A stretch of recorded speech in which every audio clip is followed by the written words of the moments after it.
So I'm hoping we can get through the hot labs today.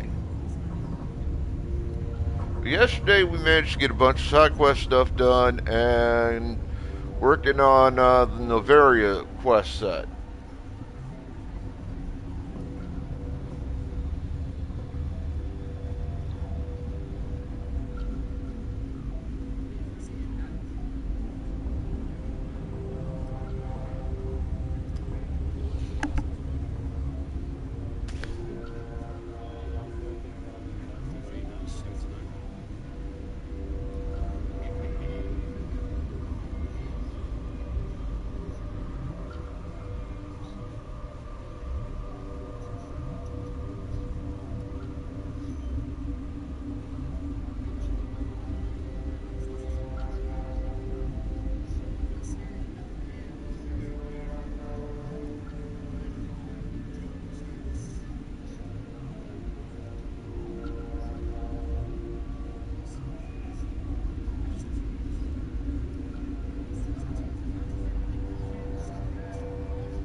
Thank you, I don't know how to pronounce that. I do appreciate the shout out to your viewers last night.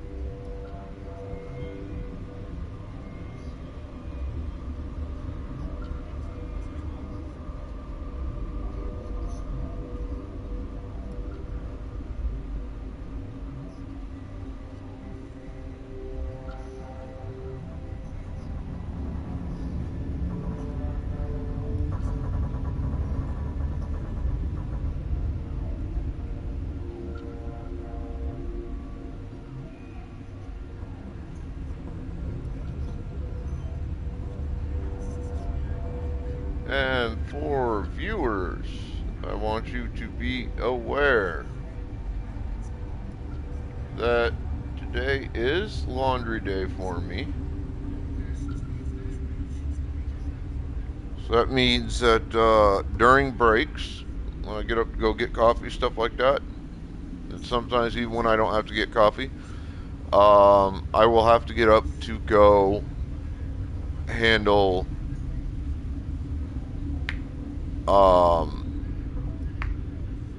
laundry. So you're aware.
Also, just a general reminder, I'm trying to do this at least once or twice a week at a minimum. Please remember to go vote.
Alright, let's get your first Pokeball into chat for the day.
Also, with Digimon Up, the new Digimon app, which actually is pretty fun, I would recommend that folks get it and play it.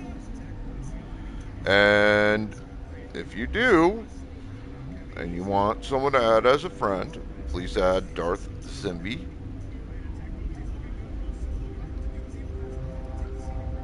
I will happily friend you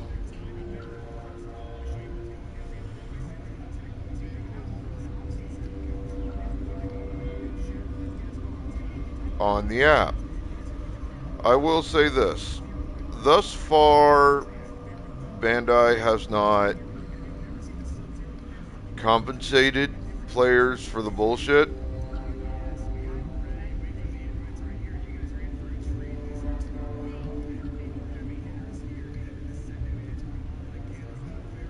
which irritates the shit out of me. And it's been like 2 days, 2.5 days now, since they did the complete reset for everything and everybody in the game, which fucked over a bunch of players. But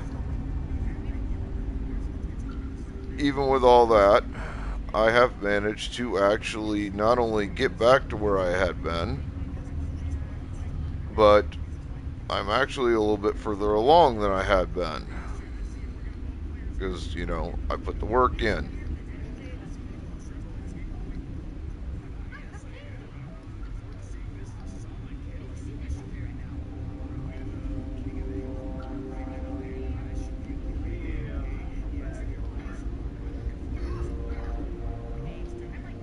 Ah, a news story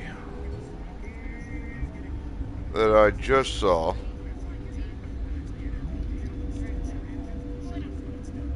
on my phone, and I don't know how valid this is. I'd have to do a little bit of research to see if there's any validity.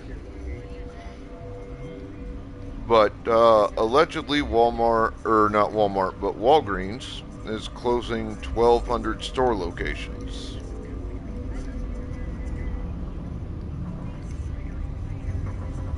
So, for anybody that uses Walgreens for prescriptions and stuff like that, this may be something that is of concern to you. I would recommend looking into it and seeing if they are doing it, and if they are they doing it in your area?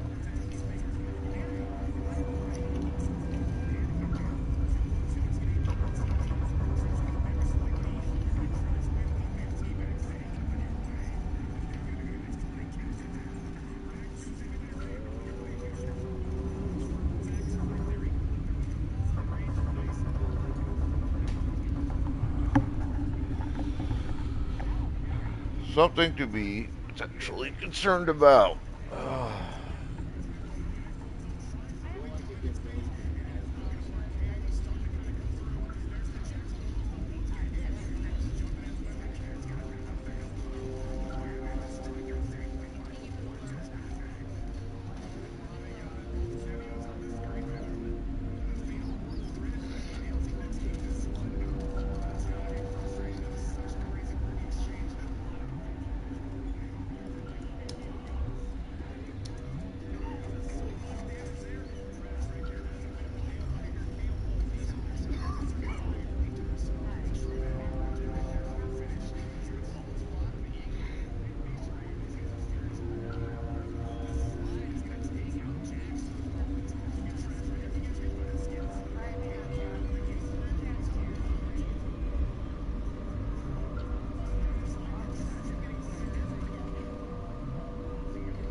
We got Goliath.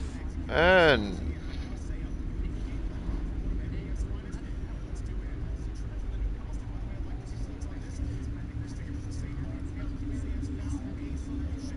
I don't know if this is a bot or not, but it keeps showing up. And if nothing else, it's still support, so I appreciate it. Thank you, Chipmunk.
Uncertain. I welcome you. Cautiously, I am curious to know what you're doing here. I was sent here to find an Asari matriarch. Surprised? One has visited recently. Furtively. There are rumors she has gone to the hot lab. For now, with forced cheer, I still have a limited supply of equipment to sell.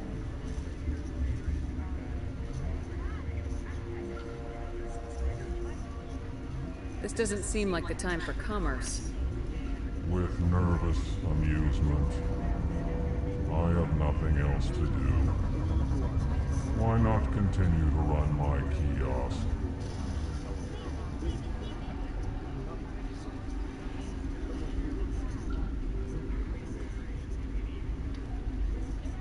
Let's have a look. Regretfully, most of my stock is being appropriated by Captain Ventralis.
Relieved. It's pleasant to see you. Let's have a look. Regretfully.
What? You're a member of the science teams. Recently transferred, yes. What do you do here? Molecular genetics. I specialize in biotic-enhanced allele-specific hybridization. Yeah, that's a bit technical for me. I am very good at tracking inherited variations in genetic sequences. I'm sure you would find it quite dull. You seem less upset about this situation than the others. That is one of the virtues of the meditation you interrupted. Tell me about yourself. I am Alestia Ayalis from the University of Arrayas. Is there anything in particular you want to know, or should I just spout random facts? Did I interrupt something? I was meditating. I suppose to a species as brash as yours, it would appear to be inattention. Do you know Matriarch Benezia? Do you know President Huerta of Earth? I did not think so. Benezia passed through here. You didn't see her? I saw her. You asked if I knew her. I do not. I mean, That's all for now. Then I will return to my meditations.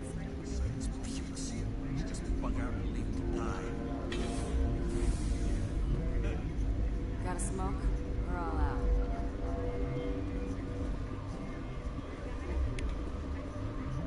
Not like she was necessarily dishonest. I did ask if she knew We're not going to go to the hot labs, are the matriarch.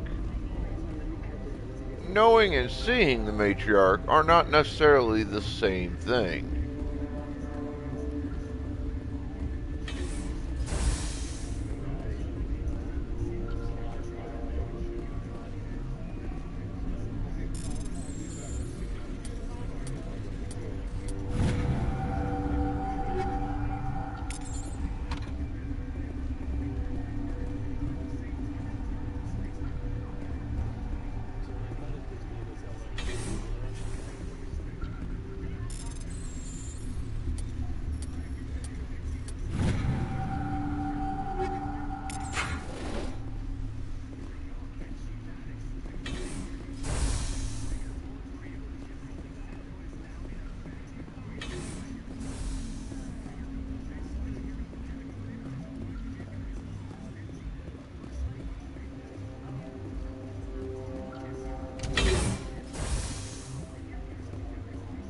We don't want to go that route yet.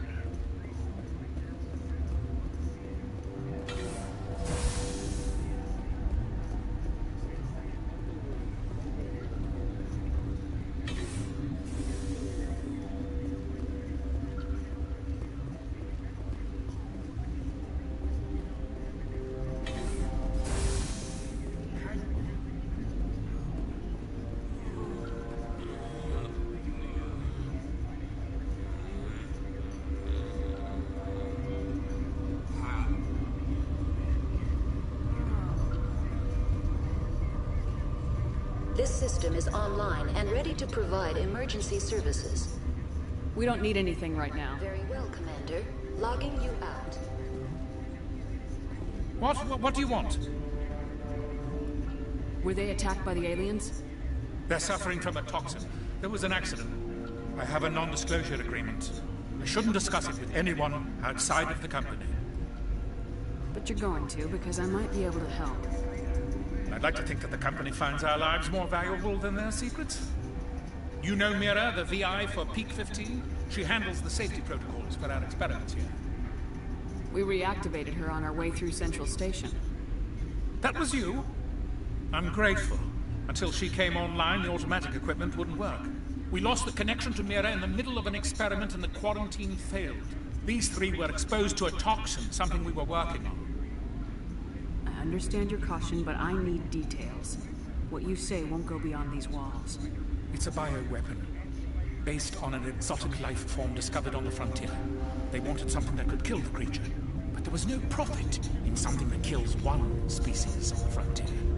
We kept working on it and adapted it to affect more species. Thoros B is highly infectious, but can't pass from one person to another, like a biowar attack without a pandemic spread. Things like that never get out of control. Militaries, governments, they'll get this kind of weapon one way or another, and we're trying to limit the damage. I know you can't see that. You made this, but can't cure it. Don't you people take notes? Our first priority was getting it working. We were close to synthesizing an antidote when Mira went down. Our notes and equipment are locked in the quarantine labs. Captain Ventralis doesn't want to risk more contamination. Is he right to keep people out? No, the toxin has a brief period of viability. After that, it breaks down into simple protein chains. But he won't listen to me.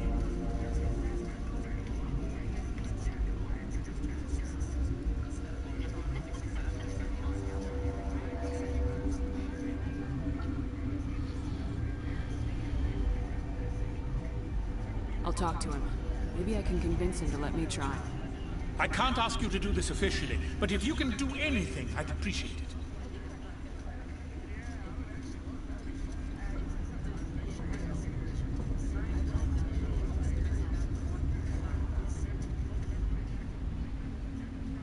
What will it take to get the cure for these people?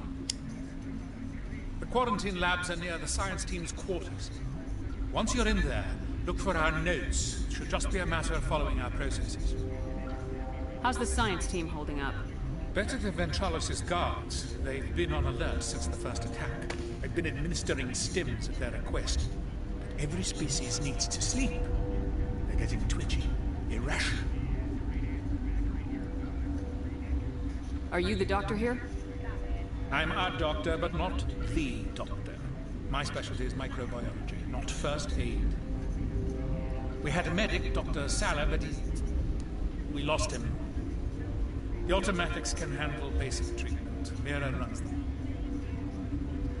Talk to you later. I hope you can do something. Alright, now we come back to This Mira. system is online and ready to provide emergency services. Think you could run that equipment for us?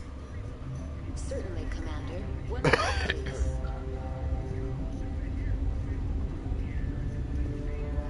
please. Yes? Talk to you I later. hope you can do something.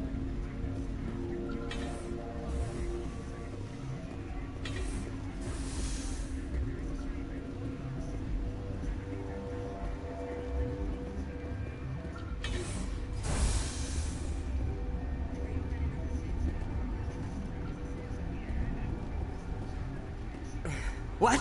No!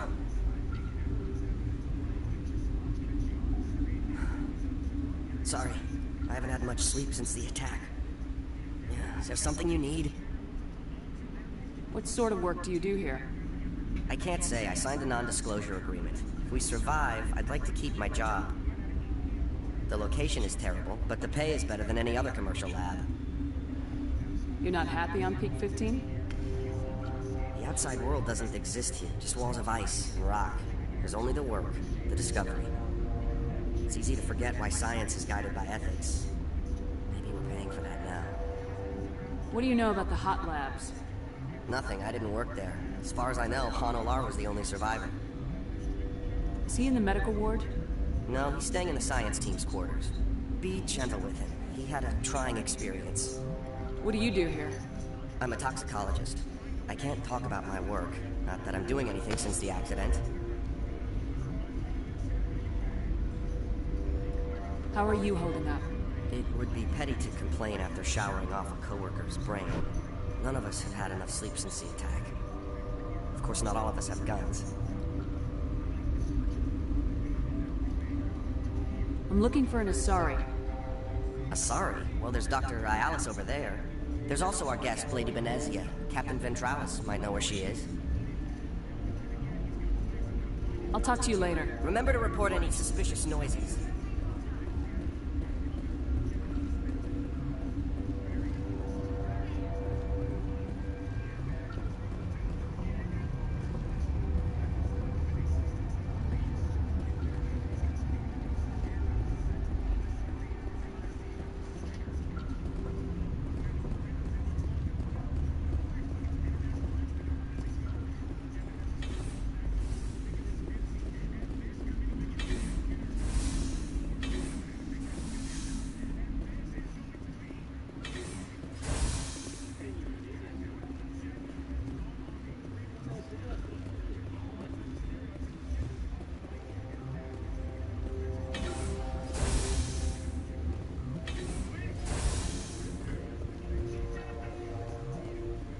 Something you need? I've heard about the problems in the quarantine lab. I'd like to recover the toxin cure. God, I wish we could help those guys. I really do, but we can't risk contamination now. We're not part of your defense plans. We're consuming extra rations, extra metagel. Yeah, but you also have extra guns. All right, you want to gamble with your life, you're not under my command. I'll have the guard let you in, but he'll lock the door behind you. He'll run a full scan before he'll let you out. If there are any anomalies, you stay in there. Those are reasonable precautions. I'll radio ahead to let the guard know. Good luck. I've got work to do. You and me both.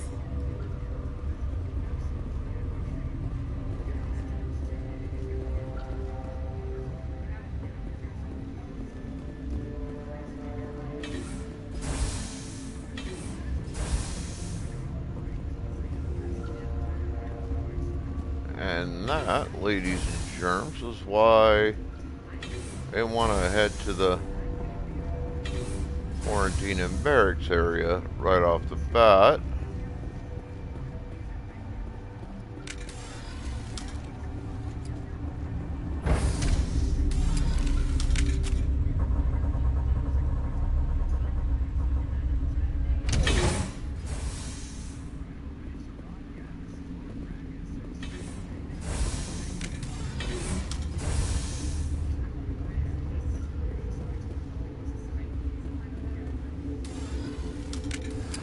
You came to find out about them, didn't you? You mean those things out there? Yes.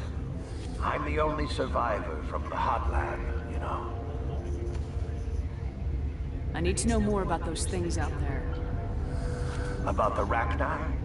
Rachni? I think I've heard that before. Pokeballs out.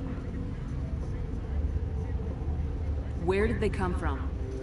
They found it in a derelict ship. An egg. Waiting since the last battle. They brought it here. Shut up! God, you want to get us killed? I don't have any control over who lives or dies here. Do you? If you're gonna be crazy, be the quiet kind. Crazy? I'm sane. God, am I sane? I need to know everything about the Rachni. I told you all I can. We brought the Rachni back from the dead. In retrospect, a bad decision.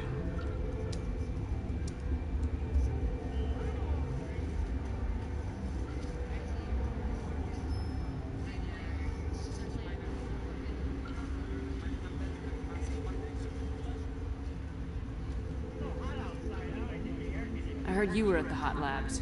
How did you make it out alive? I killed her. Who?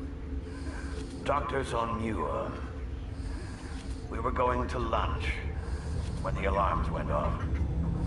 I ran into the tram, and I closed the doors. She banged on the window once, then they sliced her to pieces. Her head came apart like a melon. I closed the door. I killed her. Tell me what you know. I'll make your survival mean something. You think I want absolution? There is none.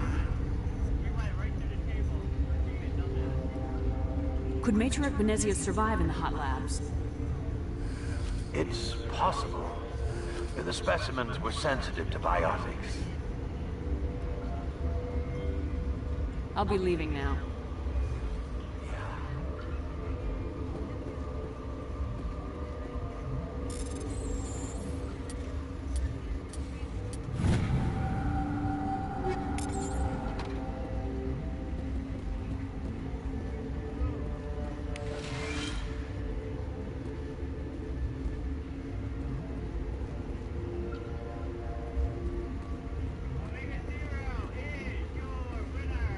This one will get you.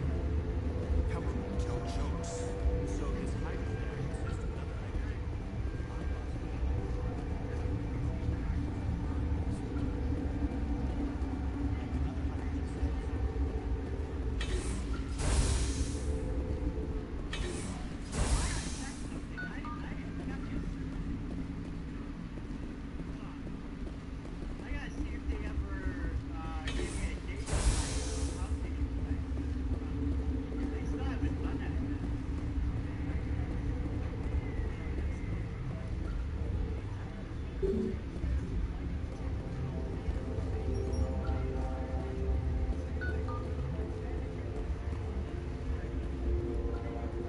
You're not part of the crew.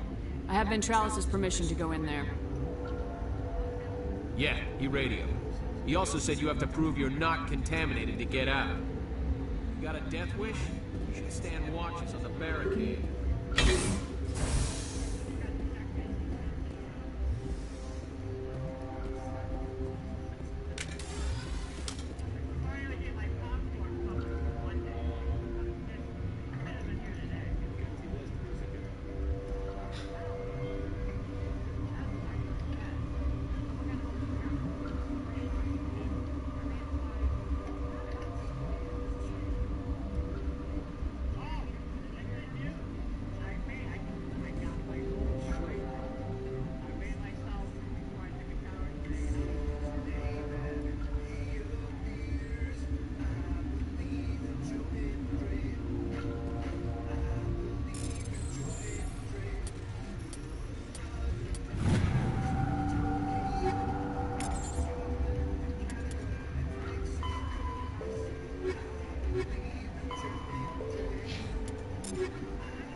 Oh, wow.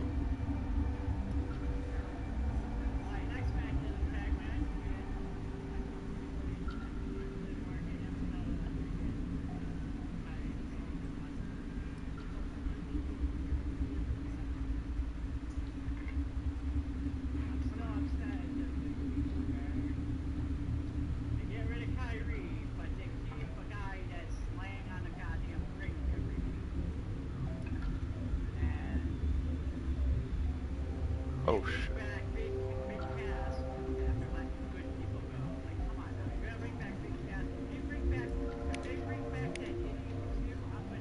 Your mission ends here, Shepard. What the hell? What happened to Ventralis's man? I didn't have permission to come in. You got in my way. I was ordered to eliminate you should the opportunity arise. And here you are, trapped in this lab.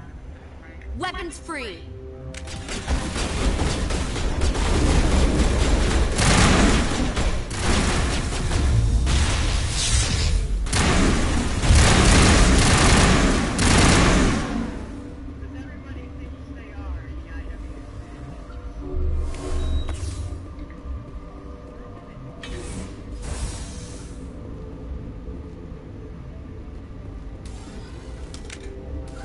They came out of there.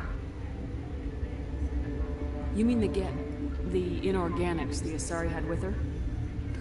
Venezia brought them with her.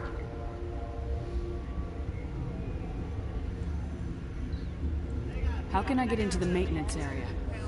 A team lead would have access. Like Dr. Cohen. He's in the medical bay. I need to know everything about the wreck. I told you all I can. We brought the wreck. I'll be leaving now.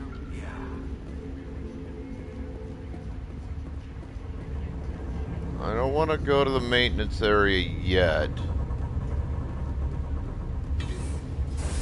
I want to... Because I don't remember ever doing the cure thing before. That's kind of new to me.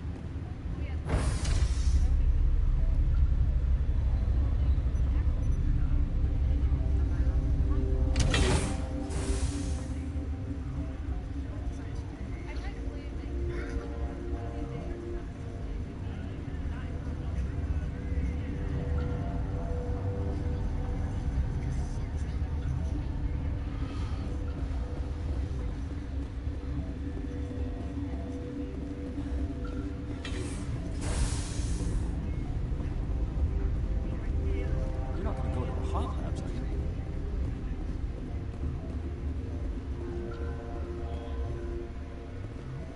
What's on your mind?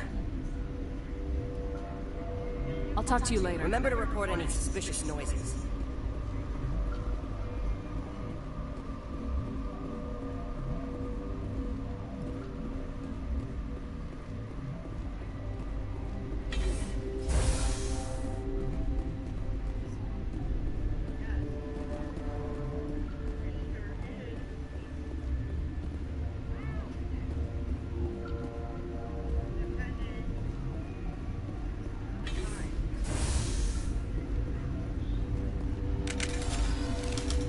God damn it. I keep forgetting that's...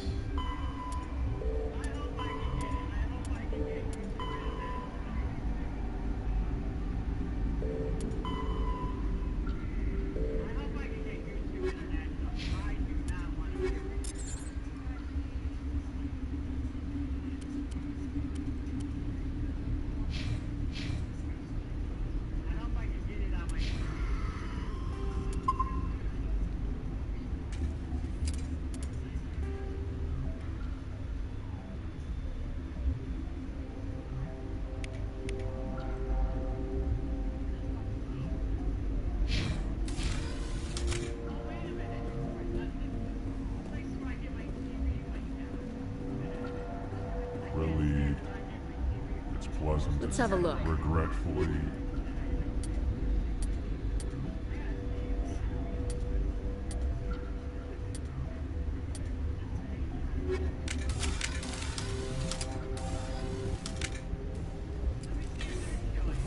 Okay, the medical bay. This is where I need to go.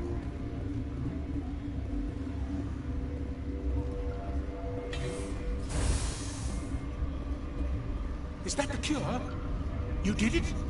That Asari scientist, the one in the mess hall? She just tried to kill us. Alestia? That's unbelievable. I don't know much about her. She arrived a month ago. One of the shareholders pulled strings to get her here. Let me guess. Saren, the Spectre? Yes. I think that was the name. I don't pay attention to the other research teams. Look, the guards, they've been more on edge since you got here. I think they were expecting you. And there are more labs in the back. The guards won't even let me back there. Just people with clearance. What about the maintenance area? Do you have access to that? The maintenance area? Yes. Take my pass. But there's just snow back there. Let me see that file. An extension on Phelps' work? I thought he was on the right track. I can't thank you enough. That... Oh, God, what a cliche. You saved their lives. Do you know that?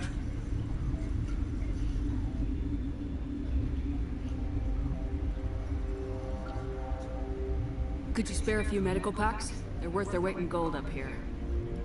You didn't get these from me. Ventrolus wanted them saved for his people. I need to administer this. Thanks again.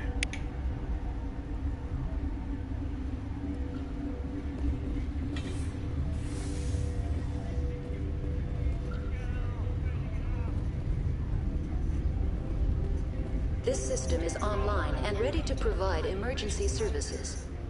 What's wrong with these people? They were exposed to a novel form of toxin. An antidote has been successfully administered. Prognosis is good.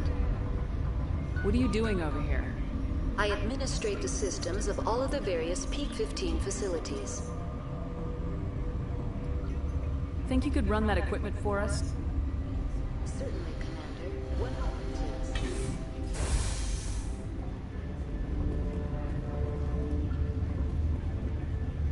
please. Now I want to go talk to...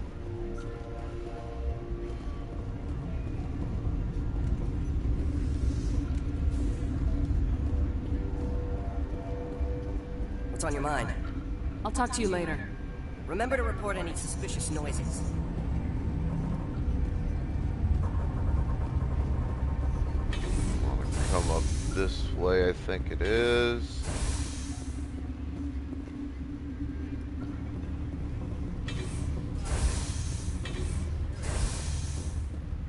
Yeah, I want to talk to him for a minute. I was attacked by the Asari who was in here. She killed your guard. Dr. Ayalas? But she seemed like the most stable one here. She was a commando in Venezia's service. A squad of Geth were with her. Geth?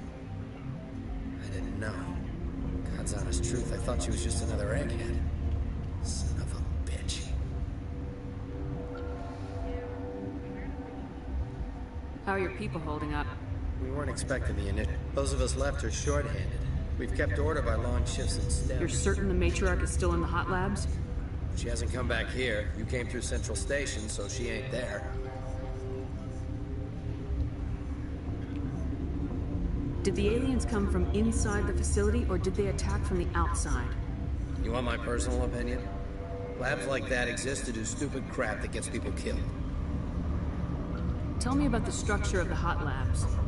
It's built into one of the glaciers further down the mountain. Normally, the crew gets to the labs. I need to know more about the facility's off the network. The only way to find out would be to send scouts down the elevator. I've got work to do.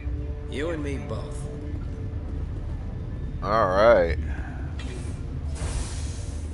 So that covers that.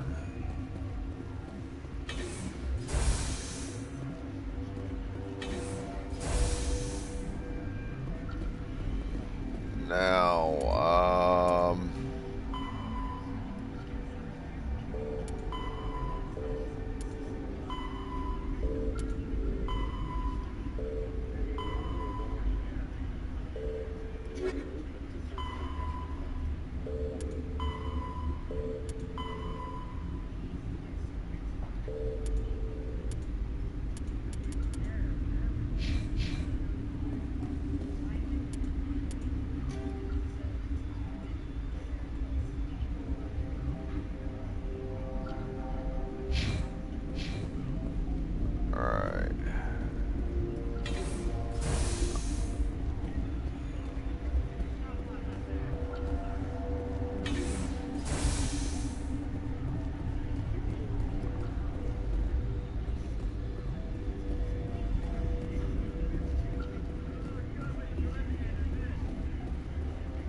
Warning.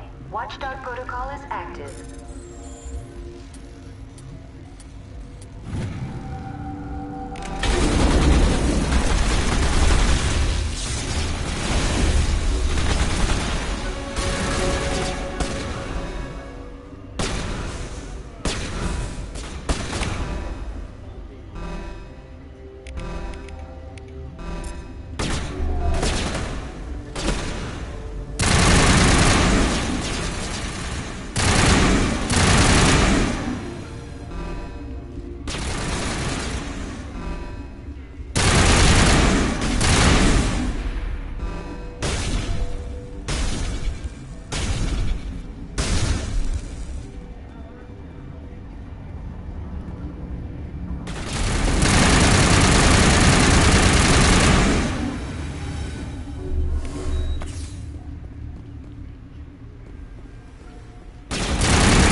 Alright, I have got to run to the restroom, grab coffee, check laundry. I'll be back. Hang tight.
swear, the world just keeps getting fucking more insane, doesn't it? They were really dumb with half the people they got rid of this past time. They were really dumb.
Hello, people.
Sorry, folks.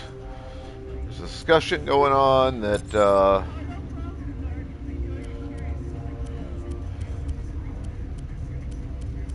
I wanted to add my 2 cents to.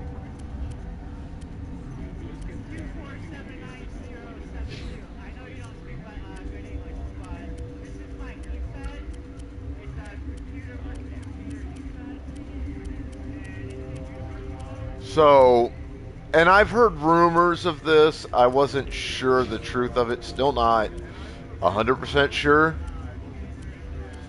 But allegedly, WWE is bringing back Big Cass. Now, anyone who's been following me for a while, you know I'm a huge fan of pro wrestling. I've been following and watching for decades. I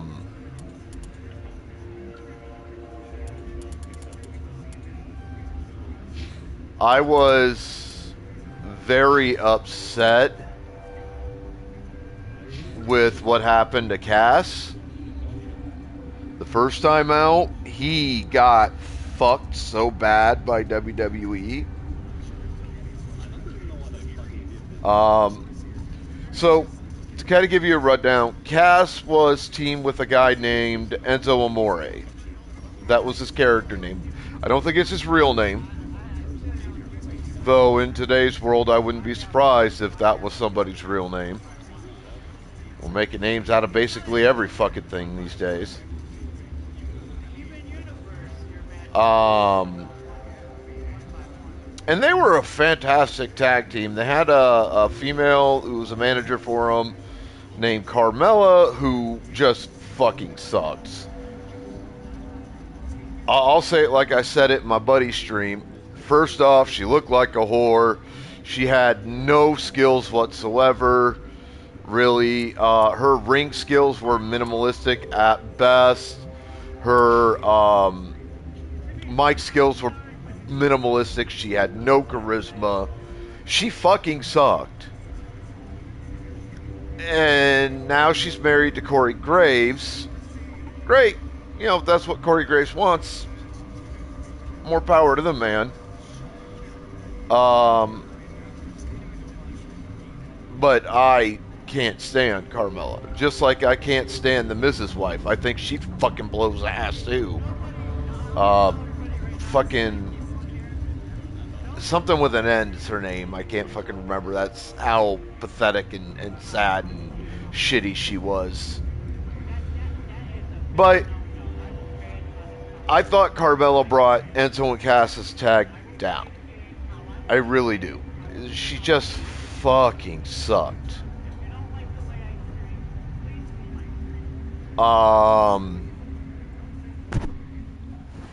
And I was glad when they broke Carmella away from Enzo Cass. I was pissed that they do it to give Carmella a singles career in the women's division because she was terrible. Neither here nor there.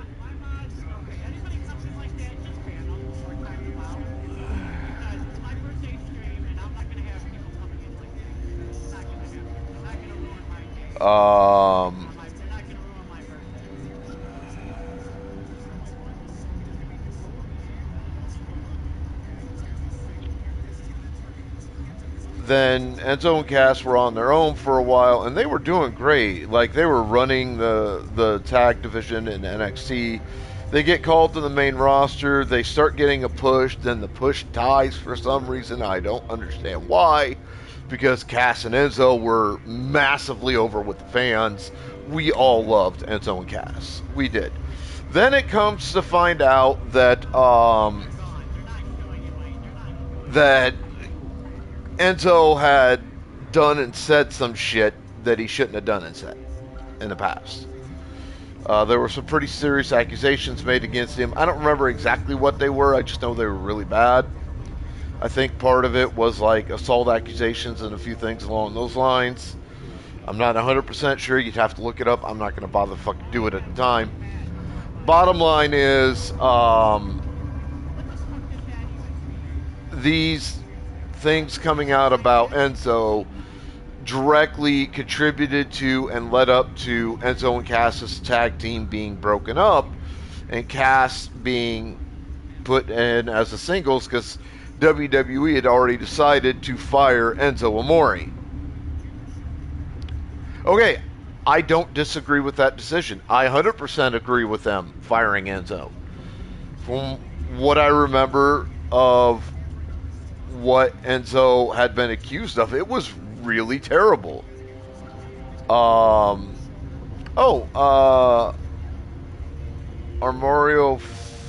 Fayroy, thank you for the follow.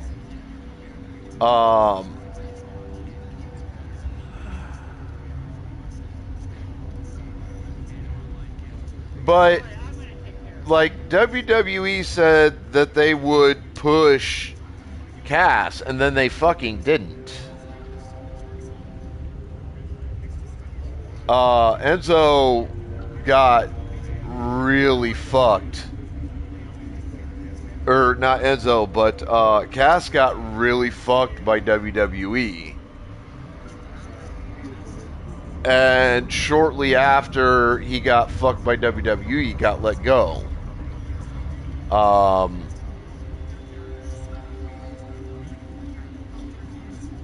And he moved on. He did some indie circuit wrestling.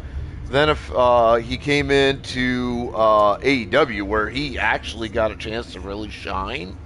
We got a chance to really see what Cass could really do.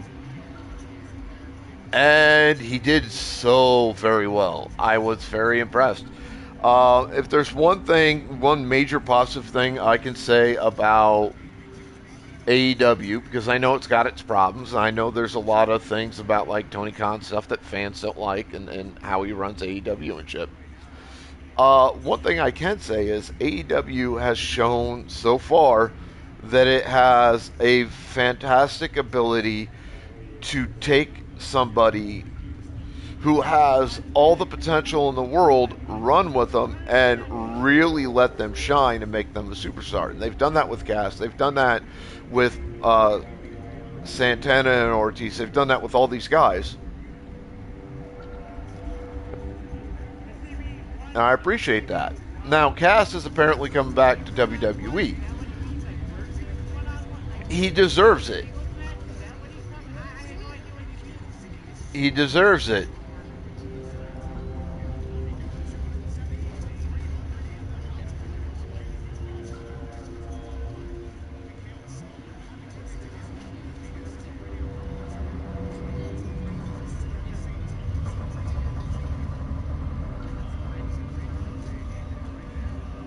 But the question is going to end up becoming, will WWE screw Cass over again? Because WWE has a long history of bringing in guys and gals that have all the talent in the world and then maybe using them for a little bit, maybe not, but eventually fucking them over. Done that with Kairi Sane. Done that with, honestly, with Natalya Neidhart. Becky Lynch has been a victim of it in the early goings. The boss, God, I forget what her WWE name was, but she goes by Mercedes Moné now in AEW. She got fucked by WWE after a while. Yeah, Tommaso Ciampa, and Tommaso's old partner in DIY. God, what's his fucking name? He's married. Yeah, Sasha Banks. And Tommaso's old partner and his old partner's wife in DIY. They both got fucked pretty hard by WWE. Indy Hartwell got fucked by WWE really badly. Yeah, Johnny Gargano, thank you. He's married to terrible time with names today. But you know who I'm talking about.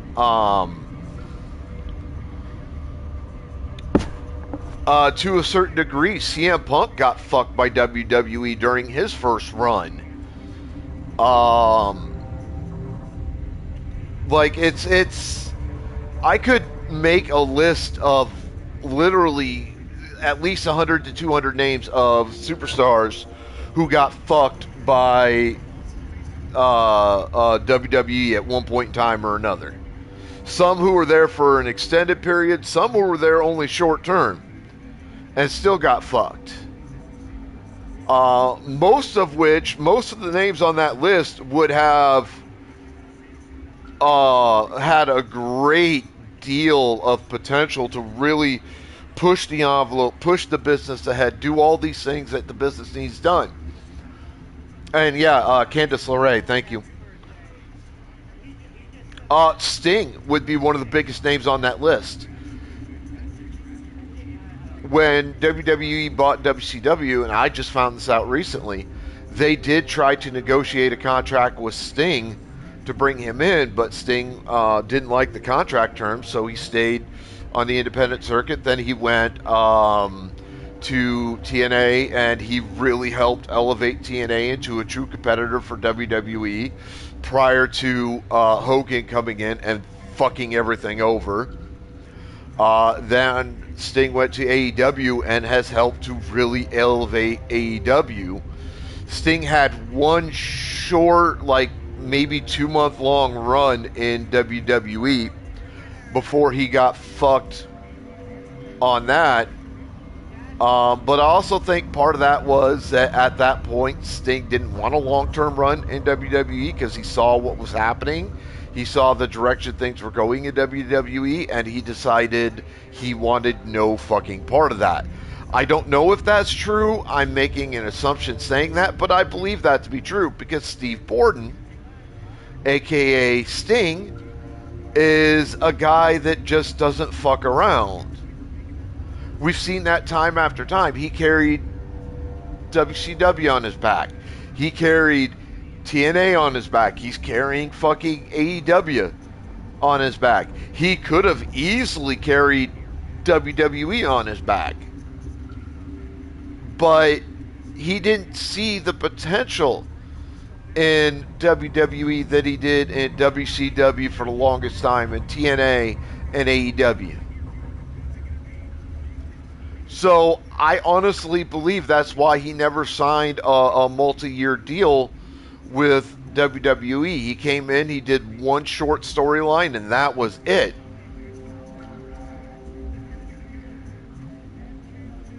But this all goes back to my original point. You know, WWE has had a multi-decade history of fucking over superstars.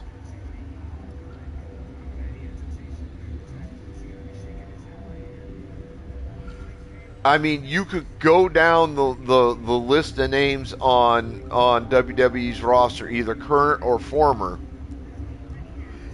and you would be hard-pressed to find maybe more than a few dozen of them who never got fucked by WWE, with one of the most prominent names being, of course, Mark Calloway, a.k.a. The Undertaker. I mean, Calloway came in, he got handed a dream character, a dream gig, and he fucking ran with that son of a bitch for like 30 plus years. 20 plus years of destruction in WWE alone. He's one of the few guys WWE never fucked over. Or at least not severely enough it cost Mark to leave the company. Cass coming back. I like Cass coming back. I love Cass. I thought Big Cass had all the potential in the world. He's a big dude. He looks fantastic. He actually has substantial in-ring skills. He could work on his mic skills a little bit. He could definitely work on being a little bit more charismatic. That's the one area I always thought he kind of lacked, even in AEW, but he never got a chance to talk a lot in AEW, so it's kind of understandable. So bring Cass in, work on his mic skills, let him work on his promos a bit, get his promos where they need to fucking be, but use Cass correctly. Alright, Cass could be a monster, either as a face or a heel in WWE. He could be a real monster, just like fucking Braun Strowman was meant to be before Braun got fucked by WWE. Twice in the space of several years. Just don't misuse or underutilize Big Cass. That's what I'm begging WWE not to fucking do. Because they have a history of doing that to people. Like, I honestly think they're underutilizing Bayley and kind of mishandling her right now. That stable she created with Io Sky and Asuka and Kairi Sane had so much potential,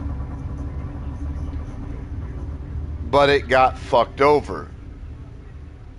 And then there's another gal that's part of that. I don't remember what her name was.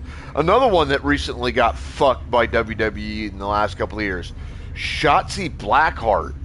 She could have been easily the new long-term face of the women's division. That woman had the ring skills, she had the charisma, she had the mic skill. Shotzi had everything it took to really push the women's division to the next level instead of having it stagnate the way it has for the last like 5 years. And when they brought Shotzi up from NXT to the main roster, I was super excited. And then they never fucking did anything with her. Ruby, that was part of that one three gal stable with Valhalla, who's married to one of the members of the War Raiders. It used to be the Viking Raiders. She had a ton of potential. She's easily one of the best female superstars, especially for her size, considering she was only like 5'1" or 5'2", that I've seen in my entire lifetime, and I've seen hundreds come and go in professional wrestling. She ranks in at the very lowest in my top 25, possibly my top 5 or top 10. Especially if you exclude legacy superstars like members of the Hart family or members of the Flair family. Multi-generational families who have been in the business for decades and decades and decades. Ruby is one of the best female superstars I ever saw, and she got screwed so bad. So, WWE, this is a plea from me as a 40, like close to 40-year fan to you. For the love of all that's holy, for the love of the goddess, do right by people in your employ that work for your company. Please. Use them correctly, utilize everything they're capable of doing, and put them in storylines that make sense. Stop fucking wrestlers over. It doesn't matter if it's male or female. Stop fucking them over. And stop pushing wrestlers that suck ass. Alright, I admit Chelsea Green has potential, but right now, putting her in the main event picture is a terrible mistake because she does not have the skills and abilities for it. She sucks.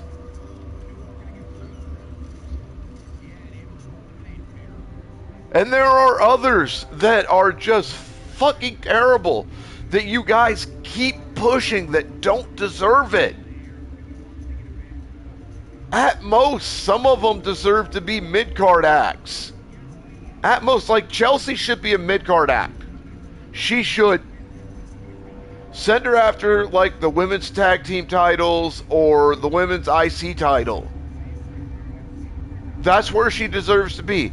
Maybe in 5 or 10 years, sure, she could be a main event act. Right now, she does not have what it takes. She's got charisma, but she doesn't know how to use it. Her promos are trash. Her in-ring skills are at best mediocre.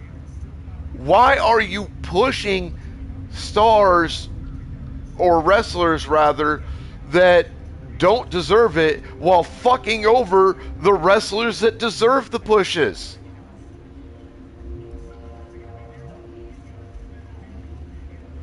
And you chase out some of your best talent. Tommaso Ciampa? Oh my God, he was one of the best male wrestlers in the last at least 20 years. Teamed with Johnny Gargano, they were a tag team on the level of the Hart Foundation.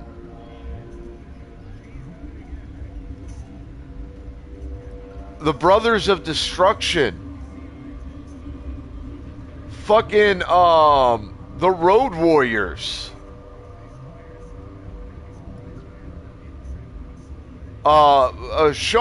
DX and Sean's other old tag team with Marty Jannetty, I forget what it was called. Like, they were a tag team as good as or better than those tag teams. You talk about some of the best tag teams ever in professional wrestling, and DIY absolutely is in that conversation. And you fucked both, or all three members of DIY, Candice LeRae, Johnny Gargano, Tommaso Ciampa. You have fucked all three of them over. Adam Cole had a stable in NXT. The best stable in the last decade, at the very least. One of the best stables WWE has ever seen, at least top 10 or top 5 best stables in WWE history. On par with DX, on par with the Nation of Domination, actually better than the Nation of Domination, better than the Corporation, better than the Ministry of Darkness, better than the Corporate Ministry. As good as or better than pretty much any stable that has ever been seen in a WWE promoted event. Promos, in-ring, pay-per-views, whatever. And you fucked Adam Cole and his stable. I don't remember exactly what they were called in WWE. Maybe Mr. Goonie could look it up and give it to me. But you guys fucked them bad. They could have been a monstrous heel stable. They could have run the stable, or the heel stable niche, for decades. Roderick Strong was a member. Bobby Fish, I forget the other guy's name, but he was a longtime tag partner and friend of Adam Cole and Bobby Fish. Been in the business for a while, knew what he was doing, one of the best workers I've ever seen. And you guys fucked him over. Like, stop that, WWE. Sorry, yeah, Undisputed Era. That's what they were fucking named. Absolutely one of the best stables I've ever seen inside a WWE ring. No questions of that.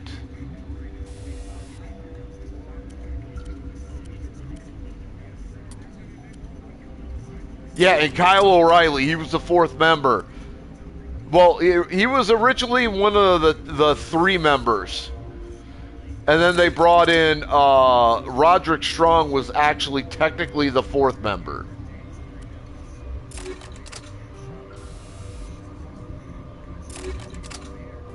because Roderick Strong got brought in after they brought in Adam Cole, Bobby Fish, and Kyle O'Reilly, and had them running around as Undisputed Era for a while. And then they brought in, because Roderick Strong had been there,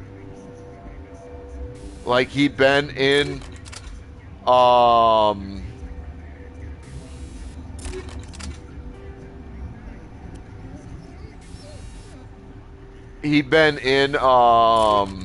NXT for a while by that point. And he'd done some really good stuff.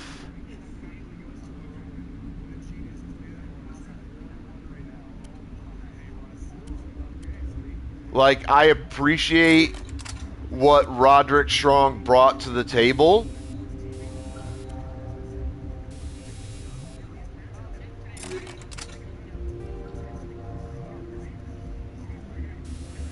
But Roderick Strong was another one of those guys that really got, like, the whole Undisputed Era really got fucked by WWE.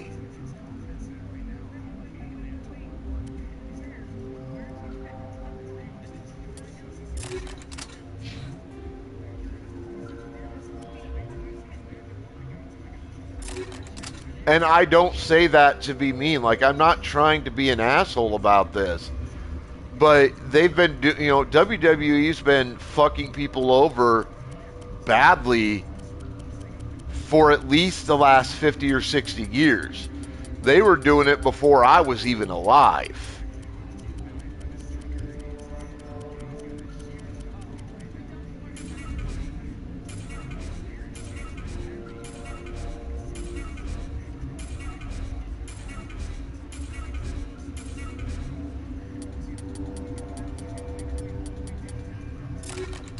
Like, Vince McMahon Sr. had a little bit of a history of fucking over people that worked for him.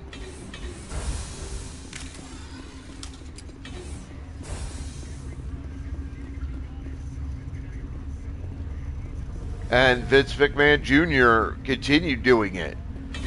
And I'm just so sick of it happening to people who have, like, all this fucking potential. To shape a life, turn it toward like, Mr. Dooney, let me ask you. Her children were to be ours, raised to hunt and slay Saren's enemies. With the Undisputed Era, have you faced an Asari Commando unit before? Few. Would you agree with me? We don't have to fight. That they could have been one of the best, if not the best, heel or face stable in WWE history.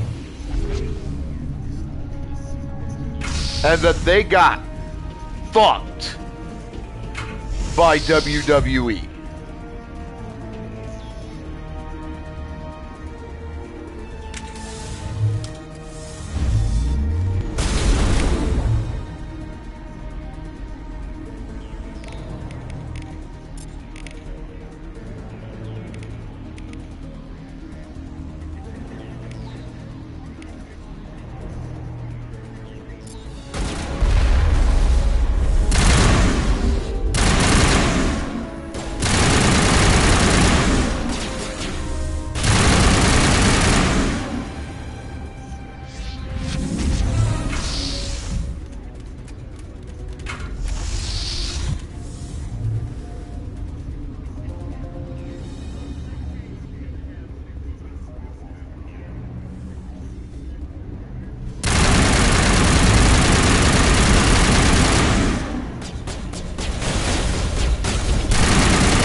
Like, would you agree with my assessment on that, Mr. Goon?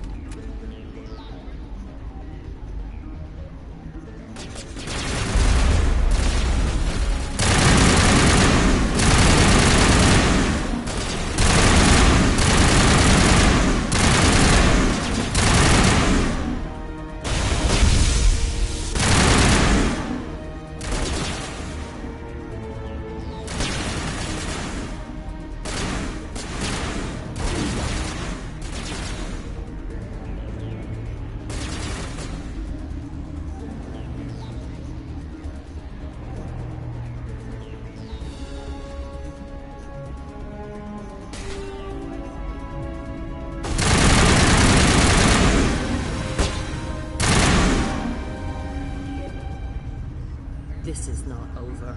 Saren is unstoppable. My mind is filled with his light. Everything is clear.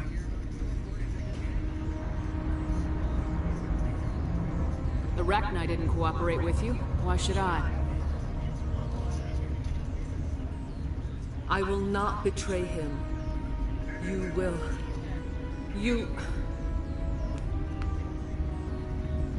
You must listen.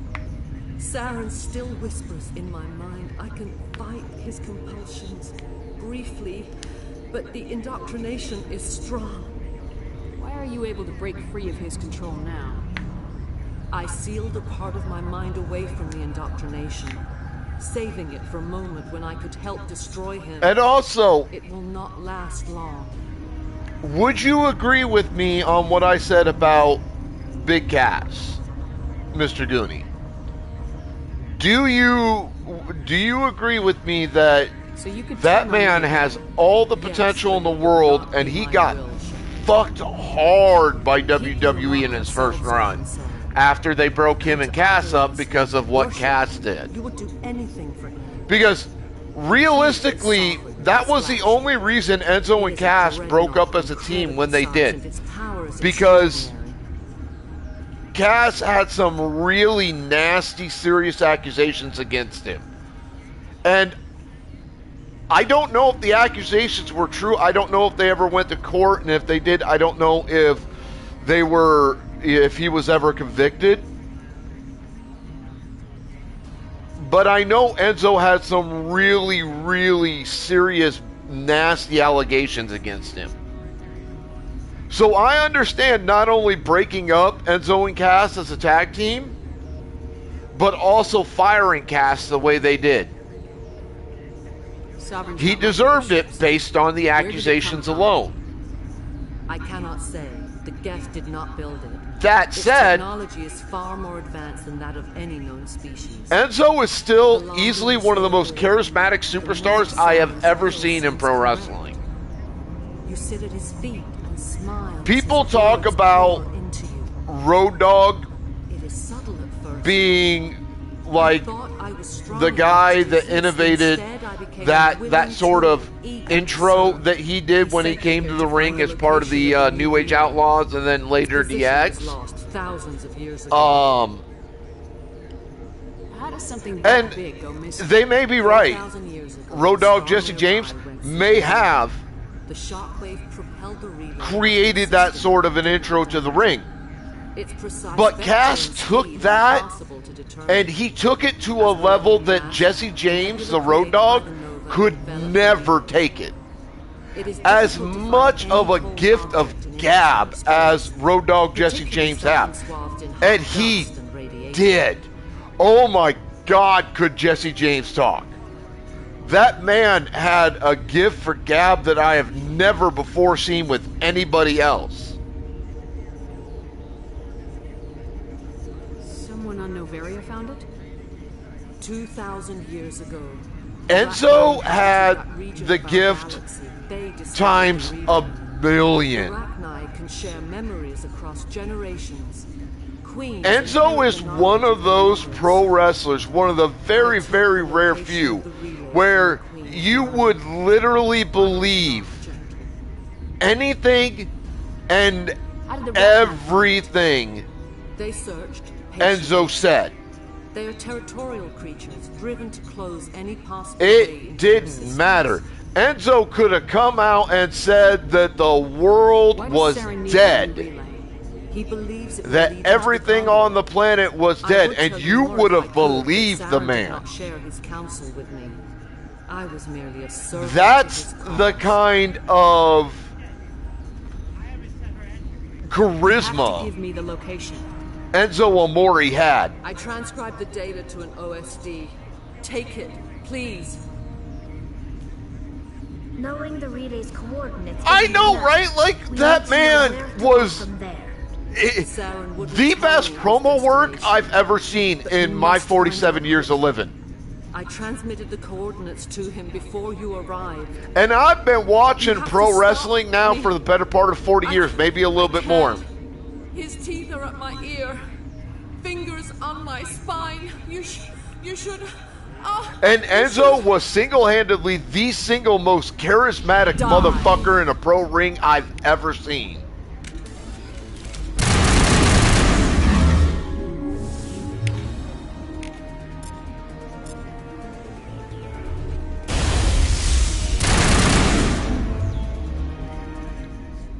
I've never seen anybody with that much charisma. And I've seen some charismatic motherfuckers in my day. Triple H was very charismatic. Shawn Michaels, aka real name Michael Shawn Hickenbottom, very charismatic.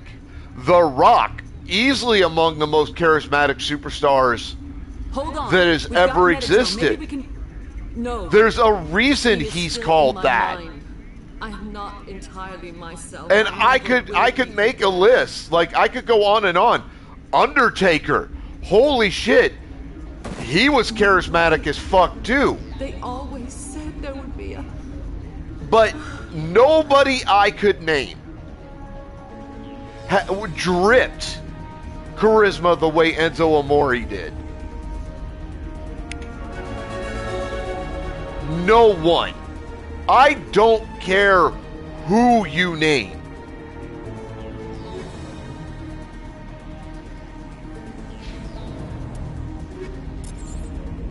You could literally name God himself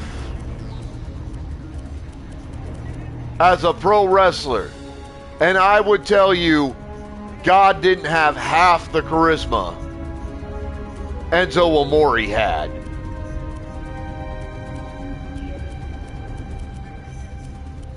Like, there is just no question in my mind. And I don't say that to be sacrilegious. I want you motherfuckers to understand me. I'm not trying to be sacrilegious by saying what I'm saying here. I am simply making a point. Enzo Amore, that man could talk like nobody's business. He had more charisma in his pinky than most people who have ever lived have had in their entire bodies. And you could name anyone you wanted to. It wouldn't matter. Because Enzo Amore had more charisma than 99% of humans who have ever lived. And it's a tragedy that Enzo did what he did, or at least allegedly did what he did, to get himself canned and fired.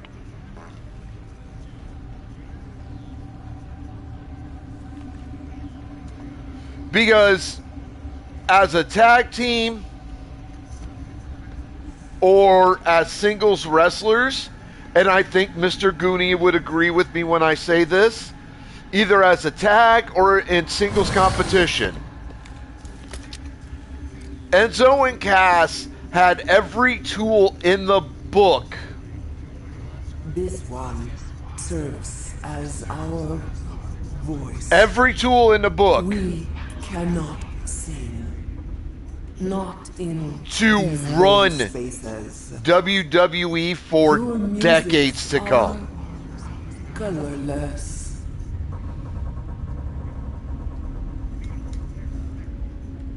And frankly, anyone who is foolish enough to disagree never really watched what Enzo and Cass could do. The only thing Cass needed to do was better his charisma and mic skills. If he could get to like, say, the level of a Becky Lynch or a Sasha Banks, who were good on the mic skills, but weren't like the best in the business by any stretch, Cass could have been one of the best mid-card to main event card superstars in recent history in WWE. Did you order your people to kill the Science Enzo Team? had all the skills necessary to be that main event spot. Are beyond our songs. They have been lost to silence. Like, Enzo had every tool in the book to be in that main event. He was great in the ring, especially for such a little dude. Like, he really was almost as good at ring-wise as Rey Mysterio, maybe better than Rey Mysterio was. And Rey is the best little dude I have ever seen in all my years of watching pro wrestling. And I've seen wrestling from before my lifetime and from places that most people don't even know existed.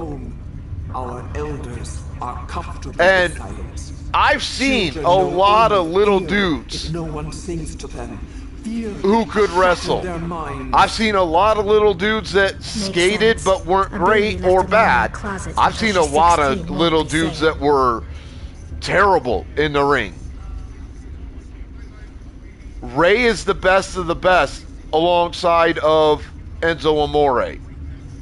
The man could wrestle like nobody's business.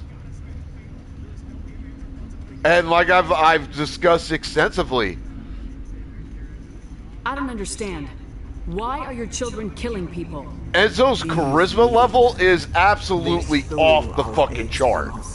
He is the most charismatic motherfucker I have ever seen in professional wrestling, as a personal opinion. If you don't put him among at least your top 10 charismatic individuals in pro wrestling history, you're a fool. Makes sense. A baby left alone in a closet. Like, if Enzo had not fucked up the way he did and ended up being accused of what he got accused of that got him fired, Enzo would easily be main event right now. And Enzo and Cass fed each other perfectly. Are we to fade away once more? Commander, I don't trust this thing. We know its kind are killers. The tank is rigged with acid. I recommend using it. She's the last of her race, Shepard. We don't have the objectivity to judge her. And you know, honestly, talking about people that had the potential to really run divisions or run the company, Sasha Banks was one of them. If I let you live, would you attack other races again? And she was on track to do exactly that. Not just run the women's division and be the boss of the women's division. She was on track to be the face of the company. Until she got fucked by WWE.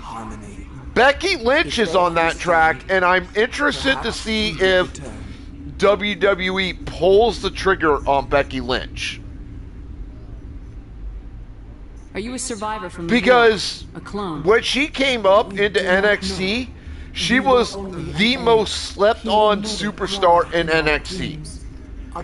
Perhaps one of the most slept-on in WWE history.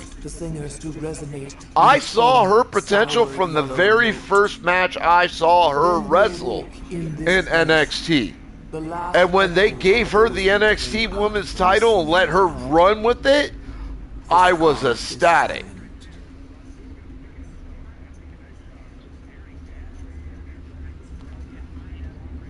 I won't destroy your entire race. I was ecstatic. She was. I still consider her to be perhaps the best NXT Women's Champion I'd like to have the Rachni on our of side all in the time. future. If you can trust them to stay there. She is at least in that argument and even at the top of the argument. We will remember. We will sing of your forgiveness to our children. I'm interested to see whether or not WWE chooses to pull the trigger with Becky Lynch and make her the literal face of WWE, because she's earned it at this point. I think Goonie would agree with me on this. She is really that good. People make a big deal about Charlotte Flair. Charlotte Flair is a second or third gen superstar. She's got skill, don't get me wrong. But she also has a history of hurting people in the ring. Of botching spots. Of just not living up to her potential. So when people want to say, oh, I want to put Charlotte Flair into the conversation of one of the best women to ever wrestle, especially in WWE, one of the best female wrestlers of all time, I disagree wholeheartedly with that. I don't think she deserves that spot. Then people want to go, well, what about like Nia Jax? Nia Jax is a useless lump of shit in the ring, and she has absolutely zero charisma. She is one of the worst female wrestlers I have ever seen in all of my years. And I've seen hundreds. I've seen some that were really good. I've seen some female wrestlers that were absolute shit. I have seen some that were mediocre. But frankly, Nia Jax is perhaps the worst female wrestler I have ever seen in my life.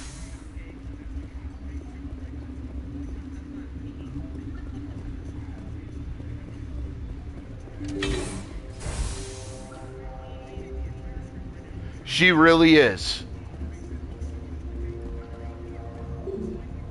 She can barely move in the ring. She really only has like 3 moves. She has absolutely no charisma. Her promos suck ass. Like, I don't know if Mr. Goonie would agree with me on Nia Jax. I would hope he would, because Nia really sucks. Are you here to secure the situation? How are you holding up? You must listen to me. If we do not contain our mistake, they will drop bombs from the battle stations. You understand? You let these things out? I am only following the orders. Binary helix found. Like, I would be interested on Mr. Goonie's opinion on Nia and Charlotte Flair. And I want you to understand, I'm not saying that Charlotte sucks. Alright, Charlotte has all the skill, all the potential in the world. And maybe in the next 20 years, 10, 20 years, I'd be willing to put her in contention for greatest female wrestler of all time. But I think she has a lot of work to do. Her promo skills are really good, but she needs to be on point with them. I don't think her promos are quite to the level that they deserve to be. Hold on. Her ring skills are good, but again, they're not on point. She really I feel she really needs to improve them drastically. And have a colony in days. This is how they spread so quickly. Separating them from their mother didn't work. But Charlotte doesn't suck. Charlotte's still a really good female wrestler. Without a queen, Arachnite do not develop properly. I could see her being in the top 50, maybe top 25. Maybe even, possibly top 15. Then all we need to do is bring her here. No, I'm sorry, but this will not work. But that's as high as I'd be willing to rank her right now. It is a sad thing, but they must be euthanized. I am thinking that the neutron purge must be set off.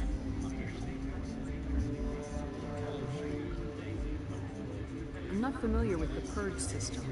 It creates bursts of neutron radiation. But Nia Jax is easily the worst female wrestler I've ever seen. Damage of varying degree.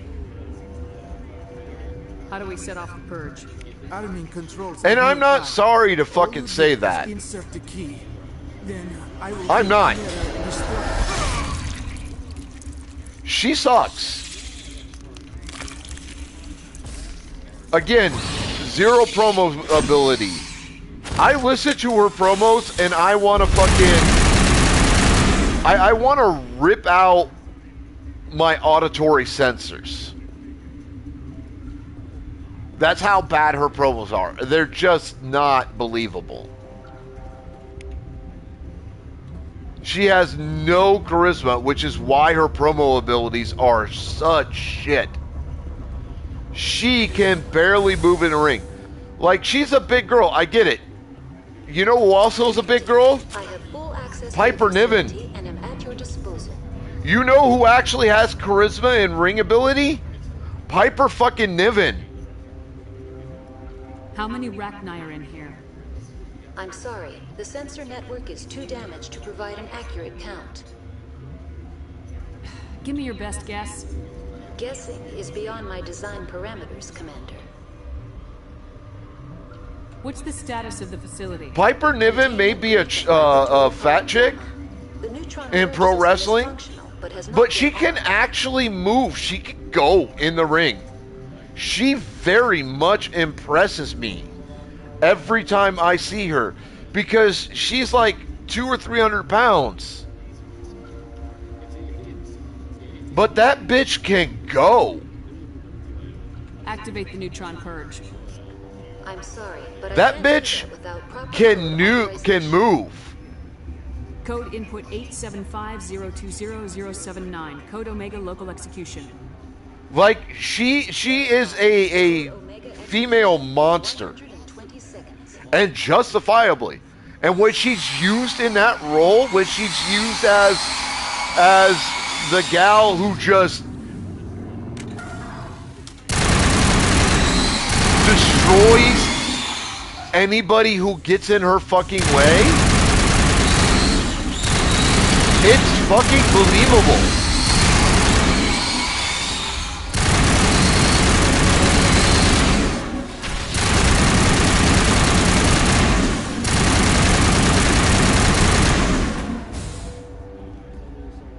Like, I believe it when she gets in the ring and she just runs people over. I 100% believe it every single time. But when they have Nia Jax do it, I can't believe it. Because Nia looks like shit when she's in the ring.